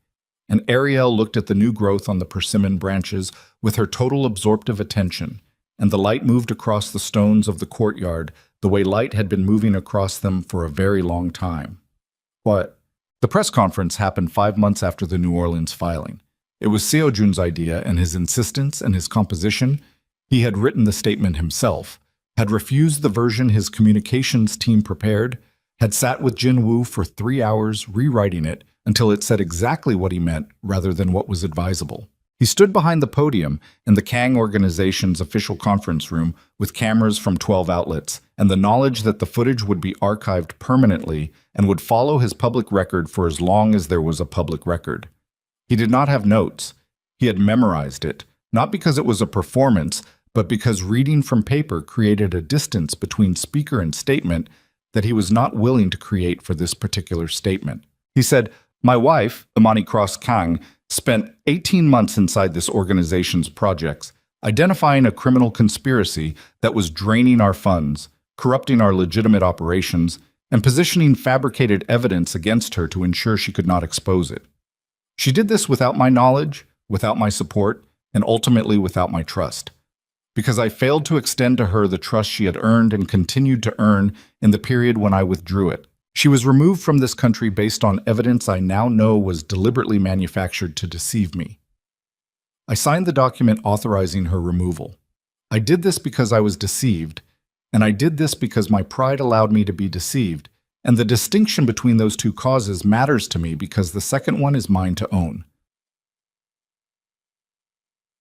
He paused. Amani Cross Kang is one of the most accomplished restoration architects working in East Asia. She is the founding authority of the Walrim Cultural Foundation. She is the mother of my daughter. And she is a woman who chose, while being investigated as a criminal, to protect members of my family from truths she believed would damage them. He looked at the cameras. She was right about the truths and wrong about the protection. The truths came out regardless. And what remained on the other side of them was a woman whose integrity had survived everything this organization and its enemies and its internal rot threw at her. He placed his hands flat on the podium. I am not making this statement to repair my reputation. I am making it because the public record contained false information about my wife that was placed there by criminal actors and amplified by every media outlet in this room. The correction requires the same amplification. I am also making it to say, in the clearest language available to me, that what happened to Amani Cross was not a mistake or an accident or an error of judgment that could not have been avoided. It was the consequence of a system inside this organization and inside myself that valued power over truth and control over trust. That system failed the most important person in my life at the worst possible moment. Addressing it is my responsibility and my project for as long as it takes. He stepped back from the podium. He did not take questions. Jin Woo was waiting at the side of the room. They walked out together, and Jin Woo said nothing until they were in the elevator, and then, "That was either the bravest thing you've ever done publicly or the most expensive." "Both," Seo Jun said. "Probably," Jin Woo agreed. Imani watched the footage that evening from the Wolrim House residence apartment, sitting on the floor with Ariel in her lap, her back against the couch, the laptop balanced on her knees. She watched it twice. She did not fast forward through any of it. When it finished the second time, she sat for a moment with her hand on Ariel's back and the laptop screen dimming towards sleep, and the sound of the Wolrim House courtyard coming through the open window, the wind in the persimmon tree, the specific sound of old wood and stone settling in the cool of the evening. She closed the laptop. She picked up her phone and sent a text to Seo Jun. It said, "The statement was good." 3 words. She stared at them for a moment after sending, thinking about whether they were enough. Then she decided they were what she had and sent nothing else. His reply came in 40 seconds. It said, "It was true. That's all it was." She looked at this. She put her phone face down on the floor beside her and held her daughter and listened to the courtyard and let the evening be what it was. Madame Kang Hyeon resigned from every position in the Kang organization on a Monday in late spring in a written statement delivered by her attorney and containing no expression of remorse and no acknowledgement of wrongdoing beyond what the cooperation agreement technically required. Seo Jun read the statement. He did not respond to it publicly. He went to see her once, 2 months after her cooperation agreement was finalized, in the family mansion that she continued to occupy pending the outcome of her own legal process. He went alone, without Jin Woo, without the documents that had been spread across her dining table the last time he'd stood in this house. She was in the garden when he arrived. The garden was the part of the property she had always managed with personal attention, had never delegated to the groundskeeper the specific decisions about what grew where, had a lifelong preference for structured plantings over natural disorder. He sat across from her at the garden table. She looked at him with the same composed attention she had always brought to difficult conversations. The composure was intact. It would, he suspected, always be intact. It was too deeply embedded to be undone by even what had happened. It was part of the architecture of who she was at a level that experience could not fully reach. "How is the child?" she said. "She's well," he said. "She's growing quickly. She has very definite opinions for a 4-month-old. Something moved in his mother's face. Not warmth. Warmth was not the register she operated in, but something adjacent to it. The expression of a woman acknowledging the existence of something she did not have access to and was not going to ask for access to. "And Amani," she said. "Working," he said. "The Wolrim Foundation is beginning a second restoration project. She's been approached by a heritage organization in Gyeongju." He paused. "She's well." His mother looked at her hands on the garden table. I would not have predicted this outcome, she said. I know. I predicted she would leave. I believe that removing the immediate threat, the pregnancy, the legal residency, the proximity to your operations, would allow the situation to resolve naturally. She paused. I did not predict that she would survive what I authorized, recover, and return to become more central to your life than she was before. He looked at her. You should have, he said. You should have predicted it because I told you from the beginning what she was. I told you she was not someone who left when things became difficult. I told you that choosing her when the world judged her would be hard, and that I intended to do it. He paused. And then I failed to do it, which encouraged you to believe your prediction was correct. That's on me. His mother said nothing. I'm not going to ask you to apologize, he said. I know what that would produce and what it would cost both of us, and I don't think the cost is worth what would come from it. He looked at the garden, at the ordered plantings, the structures she had spent decades maintaining. I'm asking something different. I'm asking you to understand that Ariel is going to know her grandmother, or not know her, based entirely on what you choose to build in the time you have. Not what you were, what you choose to build. She looked at him. I have never asked Amani for anything, he said. I'm not asking her to include you, but I'm not excluding you either. That's as far as I'm able to go. She was quiet for a long time. You are very like your father, she said finally. Her voice had something in it that was unfamiliar, a roughness that did not come from the legal process, or from the publicity, or from any external event, but from somewhere older and more interior. He was the only person who ever made me uncertain whether I was doing the right thing. He held her gaze. Were you, he said, ever certain? She looked at her hands. No, she said. I was determined. Those are different things. He sat with this. I know, he said. He stayed for another hour. They talked about the garden, about the legal timeline, about a cousin who had had a child that spring. They did not talk about Amani or the airport or the documents or the recording. Those things were present anyway, the way the past was always present in a room between two people who shared it, but they did not require speech. When he left, she walked him to the gate. She did not embrace him. She had never been a woman who expressed things through physical contact, and this was not the moment that would change that. She stood at the gate and looked at him with the assessment that had been looking at him his entire life.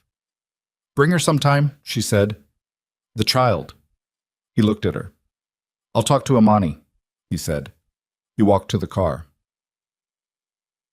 The Woolroom Cultural Foundation's first public event was held in late summer, 6 months after Ariel came home from the NICU. It was not a gala, not a black tie reception for the kind of investors and partners who expected their attendance at cultural events to be treated as a performance of refinement. It was an open day. The building's restored spaces accessible to any member of the public who wanted to walk through them, guided by architecture students from 3 Seoul universities who had worked on the project's documentation, with a display in the main pavilion of the original construction records, the restoration photographs, and the architectural drawings that had tracked the project from first survey to completion. Amani had organized every element of it herself. She stood in the restored pavilion that afternoon, Ariel in the carrier on her chest, talking to a student who was asking questions about the internal framing of the western wall, with the specific intensity of someone who had chosen their life's work and was in the presence of an example of it done exceptionally. Amani answered everything, not with the compressed patience of a person doing an obligation, but with the genuine attention of someone who had not yet stopped finding her own work interesting, which was, she had learned from the best architects she'd ever encountered, the quality that separated the ones who lasted from the ones who didn't. Seo-jun was at the entrance, talking to Director Park about the foundation's governance structure. Not running the event, he had no role in running the event, which was Amani's domain and had been established as Amani's domain legally and operationally, and he had not suggested otherwise. He was there as a guest of the foundation, same as the architecture students and the heritage organization representatives, and the 2 journalists who had been invited to document the space. He watched her across the pavilion. He watched her the way he had watched her the first time they stood in this courtyard together. The 2 of them arguing about a wall, neither of them knowing yet what was beginning. She had the same quality now that she'd had then, the quality of a person entirely in possession of themselves, whose intelligence and stubbornness and warmth existed in a combination that was hers specifically, that could not be replicated or managed or redirected, that was simply what she was and had always been. Ariel from the carrier was watching the pavilion ceiling with her absorptive 4-month attention. The restored ceiling beams, the light coming through the repaired roof panels, the extraordinary quality of old wood in afternoon light. She made the conversational sound. Amani looked down at her. "I know," she said. "It's beautiful." Later, when the last of the visitors had gone, and the students were packing up their documentation materials, and the late afternoon light was doing what it did in the Woolream House courtyard in August, going golden and amber and long, the shadows of the persimmon tree stretching across the stones, Imani came and stood beside Seojun near the gate. They stood together and looked at the courtyard. Ariel had fallen asleep in the carrier, her head tipped to one side, her hands open, the reaching finally stilled into the deep, uncomplicated rest of the very young. "It worked," Imani said. "It worked," he agreed. "The West Wing is going to need additional climate control before winter," she said. "The East Corridor gets cold drafts through the connection joints. I designed around the frame, but I didn't fully account for the seasonal pressure differential." "Can it be fixed?" "Everything can be fixed," she said. "It just requires understanding what you're working with." He looked at her. She was looking at the courtyard, but there was something in the way she said it, the evenness of it, the way the words held more than their structural content, that told him she was not only talking about the building. He looked at the courtyard too. The persimmon tree in the last of the afternoon light, the western wall standing intact, the pavilion with its repaired floor and its new purposes, the east corridor with its imperfect joints and its drafts that could be addressed with attention and time. "I know you're not ready to call it fixed," he said. "No?" She shifted Ariel slightly in the carrier, adjusting the weight with the practiced ease of 2 months of carrying her. "But I'm here. And tomorrow I'll be here. And the day after." She paused. "That's what I have. Showing up. Every day." "That's everything," he said. She looked at him for a moment, not the measuring look, not the assessing look. The older look, the one that had been there before the airport, that had survived the airport, that was still there now on the other side of everything, and was perhaps, of all the things that had survived, the most remarkable. "Don't waste it," she said. "I won't," he said. She turned and walked back into the pavilion to help the last of the students. He stood at the gate of Woolream House and watched her go, watched the woman who had stood in front of an excavator and refused to move, who had carried 7 months of evidence alone, who had placed a brass key on an airport floor and walked through a security gate without looking back, who had reached her hand through an incubator portal in a hospital in New Orleans and held on to the smallest, most insistent thing either of them had ever made. He watched her until she was inside. Then he looked at the persimmon tree, the branches full now with late summer growth, the leaves dense and dark green, the first small hints of autumn color beginning at the edges of the oldest leaves where the season was making itself known. His father had planted it the year his brother was born. Imani had built this place around it, and Ariel, asleep against her mother's chest inside the oldest room in the building, would grow up knowing both of those facts, would know where the tree came from and what it had cost to keep it, and what kind of person had decided it was worth the cost. She would make her own assessment. He was not afraid of it. He walked back into the courtyard and closed the gate behind him, and the old iron latch, restored, patient, exactly what it had always been, clicked into place with the clean, final sound of something that knew its purpose and was doing it.